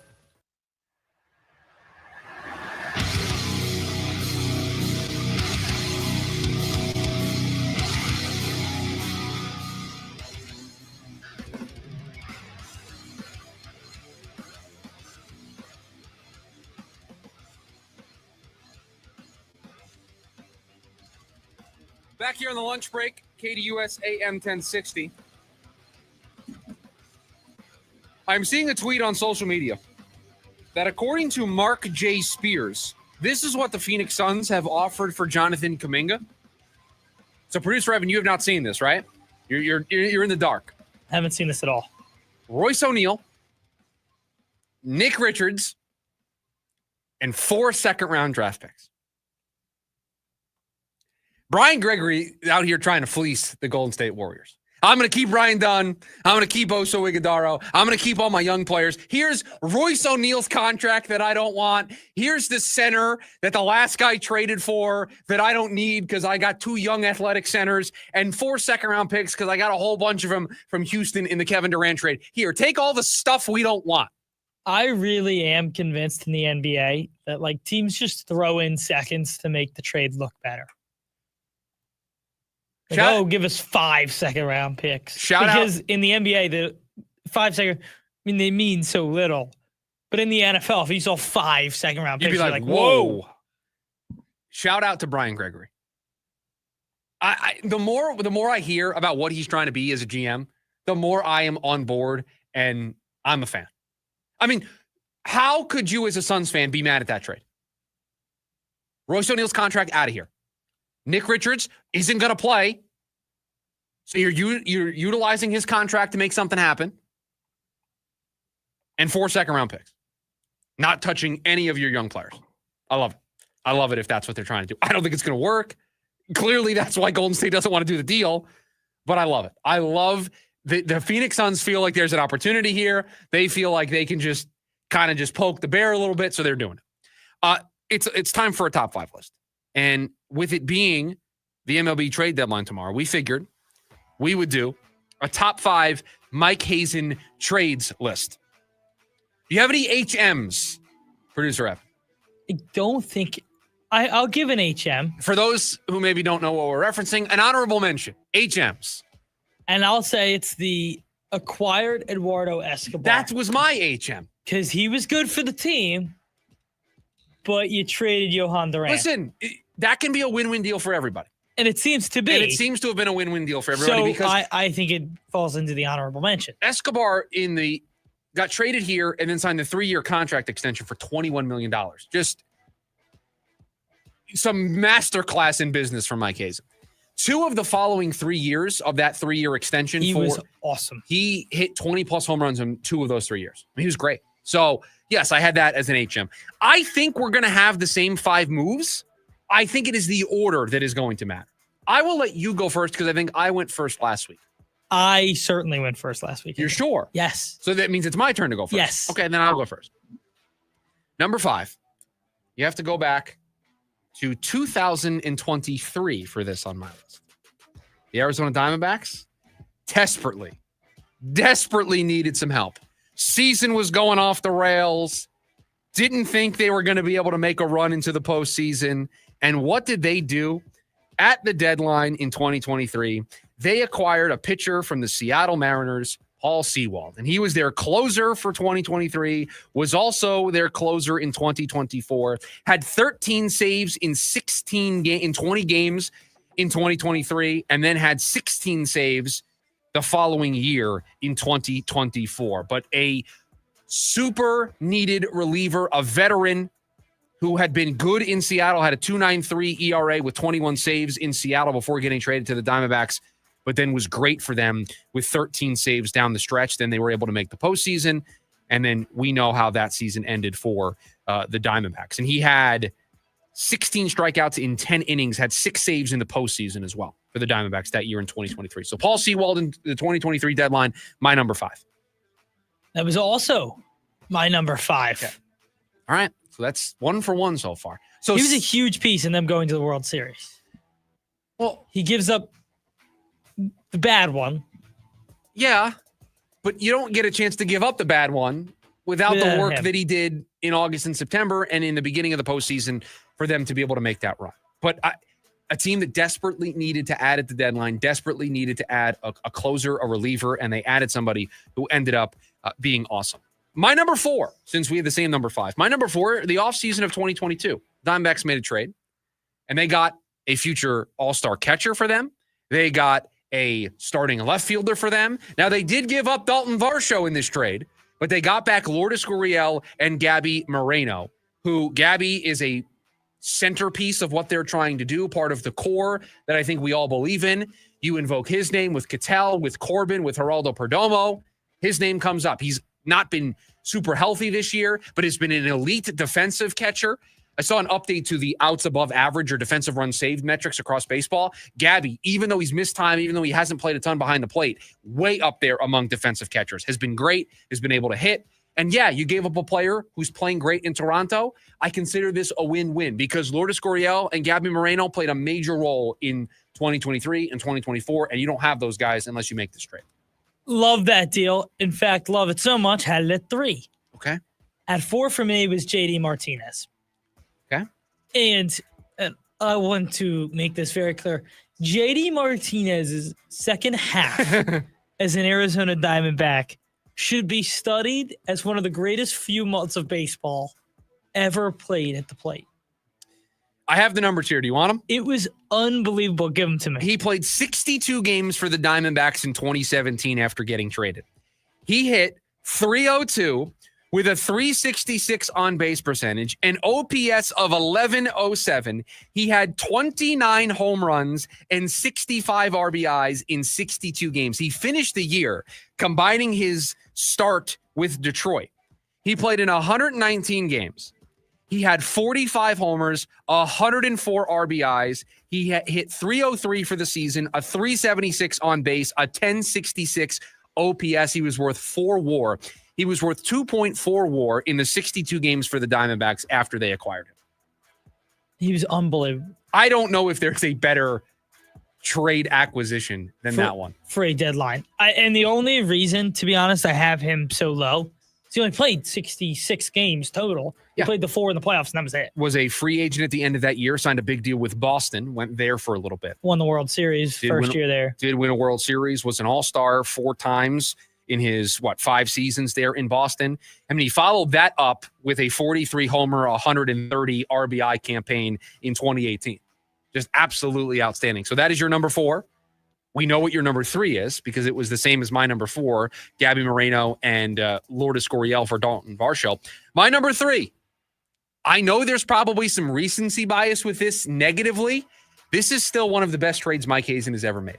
He traded his top prospect at the time, Jazz Chisholm, and he traded him for an ace. I know he's not been an ace this season. I know he wasn't an ace last year. But Zach Gallen has had, 2 top 5 MVP finishes in his career in Arizona? You traded a top prospect in your system for a guy who ended up being a frontline starter for you for a number of years. And a guy who you might trade here at the deadline and get back a player that could have a bigger impact for you than Jazz Chisholm would have. Since coming to Arizona, let me pull up his years here. In 2019, he was traded here. He made 8 starts at the end of that season. So he made 7 starts for Miami before getting traded. He went 2-3 with a 2.89 ERA. The first year after that, he had a 2.75 ERA, finished in the top 10 in Cy Young voting. In 2022, he went 12-4 with a 2.54 ERA, finished 5th in the Cy Young voting. 2023, the year that they went to the World Series, he went 17-9 with a 3.47 ERA, was an all-star, finished 3rd in the Cy Young, and was a top 25 vote getter in the MVP. I know he has a 5.6 ERA this year. He had a 3.65 ERA last year. He's been really good for the Arizona Diamondbacks, and you traded just a prospect for him. one prospect. Yeah, it was the top prospect in your system, but you got a frontline starter for 2019, for 2020, for 2021, for 2022, for 2023, for 2024, for 2025. This window that we've talked about for the Diamondbacks is defined by a guy like Zach Gallen. Without Zach Gallen, I don't know if they're in a position to do anything that they did in 23 or 24 or what they tried to put together in 25. That was my number 2. My number 2 is the move that you've already mentioned. I had JD Martinez at number 2. I mean, how could this not be one of the best moves ever in Mike Hazen's history as the GM? You traded for a guy who hit 30 home runs. You traded for a guy at the deadline, and he hit 30 home runs for you. 30! Some guys don't do that in a season. He did it in 62 games. That is video game stuff. Like I said, can you name any of the prospects given up in the deal? No, I didn't know a single Nobody name. can. It's like I said, it's the greatest. I mean, as far as trade deadline acquisitions, like Manny Ramirez at the second half with the Dodgers, we've said CC Sabathia is kind of the gold standard of what he was as a Brewer. But JD Martinez, I can't remember or think of a more productive 60-plus games for one player on a team. Just absolutely insane. My number 1, it's the same as your number 1. It should be everybody's number 1. You traded for Ketel Marte, for goodness sake. You traded Gene Segura, Mitch Haniger, and you got Ketel Marte and Taijuan Walker. That worked out pretty well for everybody. It's a win-win. You got an MVP candidate in Ketel Marte, who's going to be a Diamondback probably forever. Forever. So we have the same 5, just the order was a little different. But I thought with the trade deadline being tomorrow, that would be and I think those are the clear-cut 5. You have some other interesting ones in there. Well, we had the Escobar HM, the honorable mention. But that, other than that, I think those are the 5 that you put in there. We went way over time, so we have to get back on track here. When we come back, the Arizona Cardinals, we'll very quickly talk about this. A couple of stories talked about the roster construction around the NFL.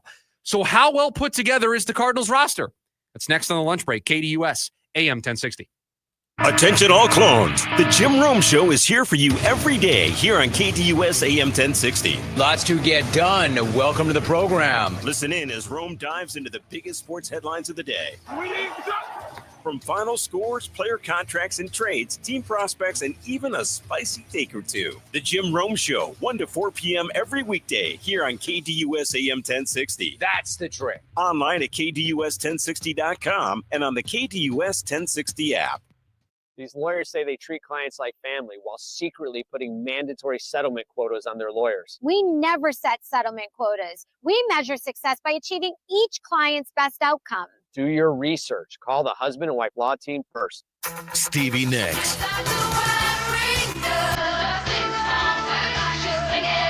One special night, October 7th, PHX Arena.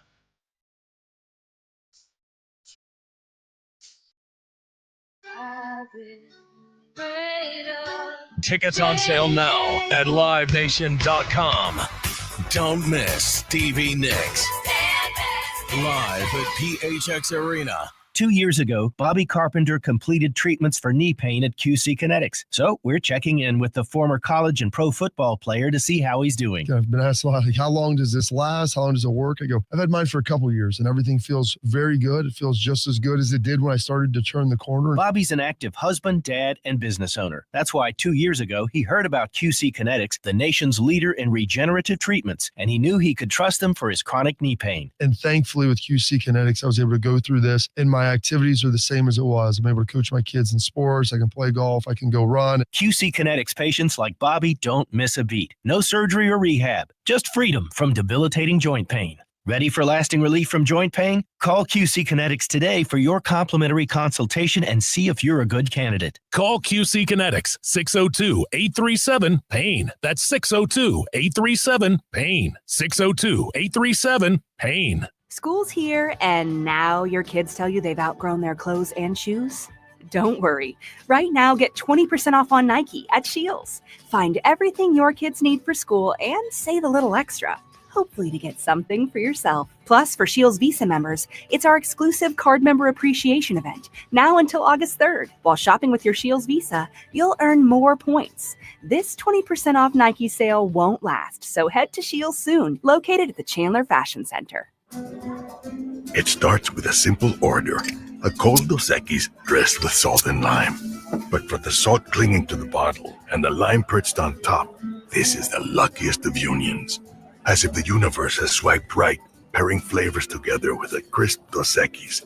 This is refreshment designed by fate, blessed by destiny, and served by bartenders. Enjoy Dos Equis responsibly. Copyright 2024 Dos Equis, imported by Cervezas Mexicanas, White Plains, New York. Fulton Homes is bringing legendary Fulton quality back to the West Valley. Explore 4 exceptional West Valley locations with more standard features and thousands of ways to personalize your home. Find out why people buy Fulton Homes over and over again. Fulton Homes, you're proud to own, we're proud to build. Ready to tackle each morning with the best sports information coming at you? I'm going to take a logical approach. Get that weekday mornings on KDUS AM 1060 from 6 to 9 a.m. with the Dan Patrick Show. Dan Patrick, the Danettes, sports icons, sports legends, celebrities, poll questions. The Dan Patrick Show has it all. It's a crapshoot. Be sure to lock your dials to AM 1060 or 100.7 HD2 from 6 to 9 a.m. Mornings just got better. This story is about us.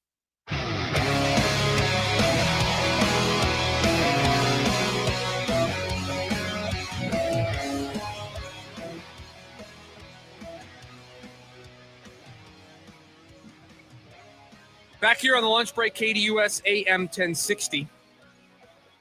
It's a pair of stories on ESPN this morning that I think paint a interesting picture about the job that Monty Ossenfort has done as the general manager of the Arizona Cardinals. There was a story written by Bill Barnwell. The NFL trade tiers, which players are worth a first-round pick. And it breaks every team up into what the return could be for these players. And I think this is just a good launching point for the job that Monty has done in building these players and building this roster. The players that fit into the category of 1 first-round pick and more, Marvin Harrison Jr. and Paris Johnson Jr. Well, those are 2 first-round picks, and so it's good that the Cardinals drafted and have developed players that could get back at least a first-round pick and more. That's surplus value. That's a great job. 1 first-round pick, Kyler Murray, Trey McBride, and Walter Nolan. Kyler Murray was a first-round pick, the first overall pick, and there's a big contract associated with that, so that makes sense. Trey McBride was a day 2 pick. That's surplus value. Walter Nolan was a first-round pick, so even value there. And he had 2 players missing out, Budda Baker, just because he's older, he's 29 years old, and Darius Robinson, again, coming off of the injury. So just one example of a team of players that have exceeded the value.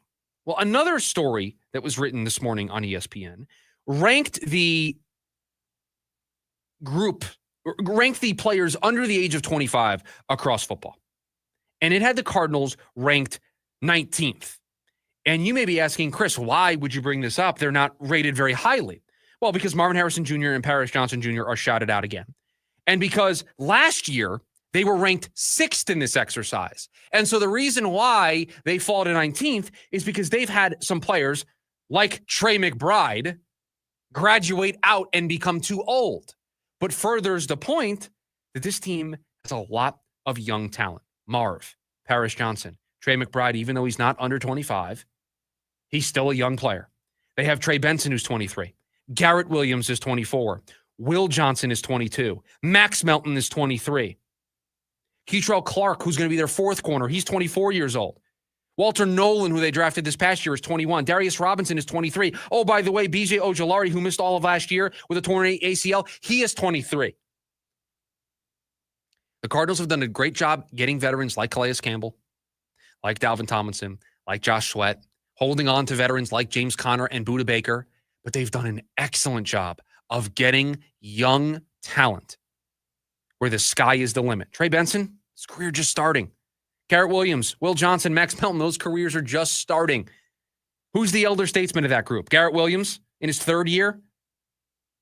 Walter Nolan, rookie campaign. Darius Robinson, year 2, year 1.5, if you ask Jonathan Gannon.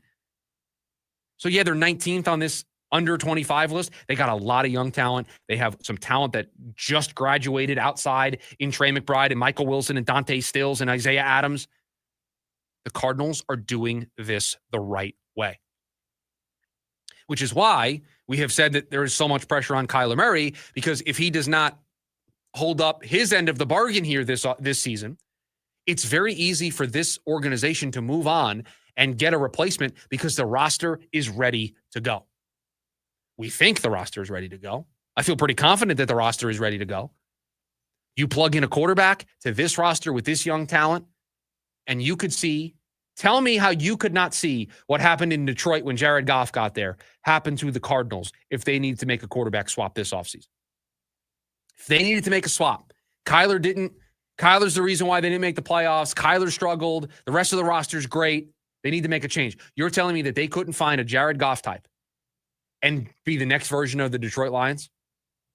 They could very easily be that. Certainly could. Certainly could. I think they would need to probably add another receiver in that case, and maybe make one addition at interior offensive line. I'm saying if we and what's the difference? Like, at that point, how much more talented are the Lions than you? The point I'm making is, let's say we get through this year and the only criticism we have is Kyler. You're just a quarterback away. The coach we would believe in. The rest of the roster we would believe in. You would just need to be a quarterback away. And when the Lions got Goff, they weren't just a quarterback away. You'd be in an even better place than that. So just a couple of quick stories discussing how well the Cardinals have built themselves. Now, that is something to get excited about. Let me ask you this question. You talked about the Lions. What if that situation goes down exactly how it is and it comes down to the coach? Who do you trust more, Gannon or Dan Campbell? I trust Jonathan Gannon more. Me too. Is that crazy to say? I love Dan Campbell, and I would love Dan Campbell to coach my football team. Right? That's how good you would trust him to coach anywhere in the sport. But I love Jonathan Gannon. Like, there is something about JG that I think this year everybody is going to see. I'm just not. Maybe I'm the not believer in Dan Campbell. I like Campbell because I like the aggressiveness. I don't mind the fourth down calls. I like that he sticks to his guns. I like that he has a philosophy and he does not allow it. I don't mind all of that, except for I'll give you two things that I don't love. And I know just because my football team's the same way. I love the innovator. I love the guy who is the offensive guru, who is your play caller. Yeah. And Dan Campbell's not that. And I think it's really tough in the NFL to find consistent play callers at offensive coordinator when you're not the innovator of the offense. Here's what I will say. I think we're going to get a determination one way or another on Dan Campbell as a coach this year. He lost both coordinators. 100%. So we're going to know if they have another good year. I think that's going to answer the unanswered questions about Dan Campbell, right? I mean, listen, the thing I like about Dan Campbell is he is convicted. He stands by what he believes. He did not pull a Brandon Staley and allow the outside noise to change who he is as a coach. He is who he is. He wears his heart on his sleeve. He's going to go for it on fourth down. And if he doesn't get it, he's going to answer for it in the postgame press conference. And you may criticize him, and he's going to do it again the next week. But 2 years ago, if they kick, I know they go to the Super Bowl. I know if they kick, they could potentially go to the Super Bowl. There was a whole bunch of the rest of the game to play. No, and I get that. But at some point, I'm a believer in your circumstances now dictate. You dance with the one that brought you. I don't disagree. It would be a terrible look for Dan Campbell as a coach all year long to be a certain type of coach with his players. And then in that moment, without saying it, look at his players and say, I don't trust you. That's what he's saying. It's not. It is. It is. It's the math is the math is the math. And going up 3 there, it is easy. Is the math. It is easy for us to say that when we don't have to answer for the decision. We're not the coach that all year long has looked at our team and said, you know what? 4th and 2 on our own 35, we're going to go for it. All year long, he did that year. All year long, every year that Dan Campbell has been there, that's who he has been as a coach. And now in the most important game that they're going to play all year, Dan Campbell's going to change his mind. If I was a player, I would say he doesn't trust us. I would say he doesn't think that we can do this because Those guys have been in the room. They go to war together every single week. I would agree with you had that been their only fourth down opportunity in the game. But again. But they did it early. Yes, because that's who they are as a team. This is the same reason why I defended Kevin Cash in the World Series for taking Blake Snell out. That's how they've managed Blake Snell and managed their team all year long. You dance with the one that brought you. Sometimes it's not a good dance. Yes, but I have less of a problem with that. Because it's the same thing. It's not. It's the same thing. The math in that situation tells you to do that. And I think the math also tells you that going for it was not a bad decision in that moment. We can agree to disagree. Yeah. We can agree to disagree. And guess what? The best part is Dan Campbell's going to do it again at some point this year. And when we do the NFL recap, we can just roll the tapes and we can do this again. Because he's going to do it during the year. It's going to baffle everybody. They're going to ask for him to change, and he's just going to continue to be Dan Campbell. I don't know how we went from the Cardinals to Dan Campbell, but here we are. We've got the leftovers when we come back. I have a leftover story, 2 leftover story for producer Evan. I don't know if there's going to be crossover. I don't know if any of my stories are a part of... You're going to lead off the leftovers. Let's see, because if I have a story that you already have, then we can just do that. So we've got the leftovers when we come back. It's the lunch break. KDUS AM 1060. Join in on the Sports Zoo on your ride home from work with Dave Rooster Bierstein. Join Rooster as he lays down what's happening around sports and makes it clear what's on his mind. Oh, my. Catch the day's craziest stories and some of the latest numbers from the sports books across the valley. The Sports Zoo with Dave Rooster Bierstein. Yeah, I think that's kind of a wild option. Weekdays 5 to 6 p.m. on KDUS AM 1060 and on the KDUS 1060 app.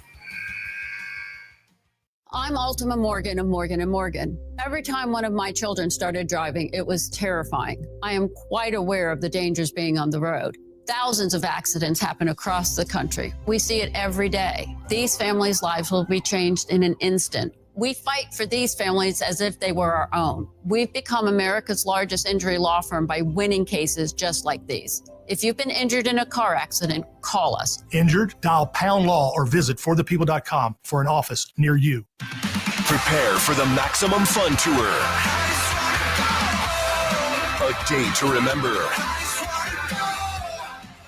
Yellow Card. Talking Stick Resort Amphitheater, Saturday, October 25th. Special guests, The Wonder Years and Dinosaur Pile-Up. Tickets from $30. On sale now at livenation.com. A day to remember. Yellow Card, part of the American First Credit Union Concert Series. The garage door springs that come standard with most homes don't last. And when they fail, it's not just inconvenient, it's dangerous. Hi, I'm Tommy Mello at A1 Garage Door Service. Our springs are the toughest in the industry, backed by our lifetime warranty. That's right. Fix them once and you're covered for life. Don't risk your family's safety or your peace of mind. Let A1 replace your springs before they become a problem. From repairs to upgrades, it's A1 from day one. A1 from day one. Bank of America is the nation's leading business lender, and we're ready to help with your next goal here in Phoenix. That's why we have over 3,700 local business specialists across the country. Because with the right team, your business and community prosper. What would you like the power to do? Learn more at bankofamerica.com/local business. Bank of America, official bank of FIFA World Cup 2026. Bank of America Corporation, all rights reserved. Hey listeners, Sammy Kayla from the Varsity Sports Show here. No Vince DeLisio this week, only the interns. Join me, Mahirson Hassan, and Colton O'Connor live in studio this Saturday as we bring you another stacked edition of the Varsity Sports Show. Join us as we welcome new men's lacrosse head coaches Dave O'Neill and Eric Bassett, along with Buckeye High School Athletic Director Matt York and our summer interns. It's all going down Saturday morning, 9 to 11 on KDUS AM 1060, Arizona.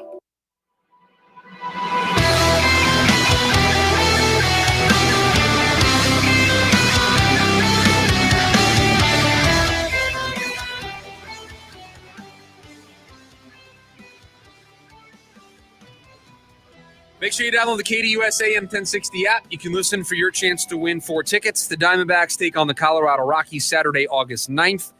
The first 20,000 fans at the game going to get a Corbin Carroll Rebel Pilot bobblehead, courtesy of Cox. We've got your chance to win 4 tickets for listening on the app or streaming us on KDUS1060.com. Tickets are also on sale at dbacks.com/STL. SGT. All right, leftovers. I got 2 stories for you, producer Evan. We'll see if there's any crossover. Did you see the quote from Kenny Dillingham today? No. Which one? They are raising money for a new indoor practice facility that will also be used for fan tailgating. This is a direct quote. I listened to the cut. Quote, "We want to create the 16th hole of the Waste Management Open in our indoor facility by our stadium." I mean, okay, Kenny. That is the coolest thing he said in his time. Again, you just got to win, man. If you keep winning, everything is going to happen. It becomes so much easier to raise money. money. You're going to get that money for that new facility. You're going to get the money for everything that you want. It's going to be easy to get guys in the transfer portal. You just got to win. So important that they win this season. And then the other story, I don't know if you snuck this into the leftovers, mainly because I have taught you to stay away from stories like this, but I'm going to bring it up because I feel more comfortable at least setting the table for this. Did you see what happened to Gilbert Arenas a little bit ago? Yes. Okay. Were you going to put this in the leftovers? I was not. You were because, like you said, we kind of stay away from. I have instructed producer Evan just because until he learns, this is new, first year doing this. There are certain legal things we will not discuss here on the show. Running an illegal poker game in your mansion and being indicted for conspiracy. Just what's going on there is the question that I have. I have never been so confused reading a headline. What is an illegal poker game? So you are not allowed to in certain states. I know in New York it's like this. I know in California it's like this. And I think it's in most states across the country. A game becomes illegal when you take what is called a rake, when you take money out of the pot. So to just give everybody. So if I had buddies to play poker over. As long as everybody is playing with their money on the table and you're not taking money for hosting the game, I think you're okay. Not a lawyer. Please do not take this as legal advice. But when I go to the casino and I play cards and you play in a cash game, poker at the casino, everybody puts money in pre-flop. And then when the money's in there, the dealer takes a certain percentage, $1, $2, whatever it is, and it gets taken out and it goes to the casino as sort of the fee for running playing the game, for having the dealers, for all of that stuff. Well, you can't do that privately in your own home. Have you seen the movie Molly's Game? Yes. The entire movie is about this premise, about this idea that you can't do that. And in fact, I read the indictment, or I read the summary of the indictment on the I think it's the DOJ website, and I'm reading it and I'm saying, I literally saw this in Molly's Game. It's the same thing. So fascinating that Gilbert Arenas is caught up in that. Using his house, apparently there were felt on the table that said Arenas Poker Group, and it was a picture of Gilbert Arenas in a basketball uniform when he was playing, not being subtle about this at all. No. So no, yeah. I mean that's Yeah, not great. So running an illegal poker business out of a mansion in California lands Gilbert Arenas. He was arrested today and is indicted on charges of conspiracy. That is an insane story. Not how I thought the leftovers were going to go today. Those are my 2. What do you got? We don't have a ton of time. So what do you got? Trey Hendrickson has shown up. Holdout over? Well, now it's hold in starting. Right. We went from a holdout to a hold in. So Terry McLaurin did this. He went from a holdout to a hold in. And now Trey Hendrickson going from a holdout into a hold in. And the idea behind it is a show of good faith on his part. To start contract negotiations. I'm here. I'm not going to go injure myself on the field, but I'm here to show you that I want to be here, that I want to get this solved. We'll see. Did you see Cedric Mullins' home run robbery? I heard about it. I did not see it.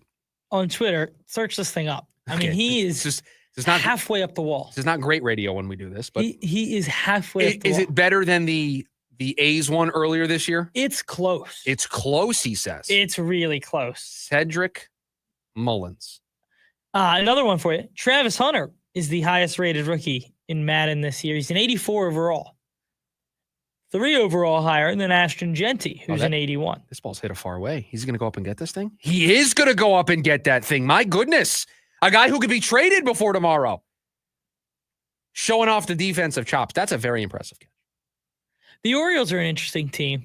By interesting, you mean bad? Yes. Okay. Yeah, because they are very bad. But shouldn't be, but they're very bad. Who they trade and everything is going to be interesting. Also, have you seen the Twins love giving hugs? No. Willie Castro was taken out of the game today, but there was no hug. Or you were talking there was about, a hug. You're talking about Johan Duran, but there was a hug. I think it was a bit. I think it was poking fun at everything. Because Duran Because Jeff Passan just tweeted, Willie Castro has not been traded. He also did not get a hug like Durant. Yeah, because Willie Castro got not traded. He got taken out of the game, and everyone was like, because this time of year you get taken out of a game, it means you've been traded. That's the only thing it could mean. Are the Twins just messing with people? No, they're going to trade these guys. I think Griffin Jackson's going to be on the move. I think Durant's going to be on the move. A lot of talk about Mason Miller in the last half hour or so. It's starting to heat up a little bit. It really is. You know what's going to happen. 106. Big trade of the day is going to happen when we're not on the air. Ladies and gentlemen, normally we have a complete show rundown put together for tomorrow. Let me tell you, we're going to have 2 hours of everything baseball. It is trade deadline day in baseball. We will have you up to date on the latest. We'll react to trades as they come in. You're going to want to be here tomorrow when we break down everything baseball. Jim Rum's coming up next. Producer Evan, thank you for all that you do. Everybody have a great rest of your Wednesday. We'll talk to you tomorrow. See ya.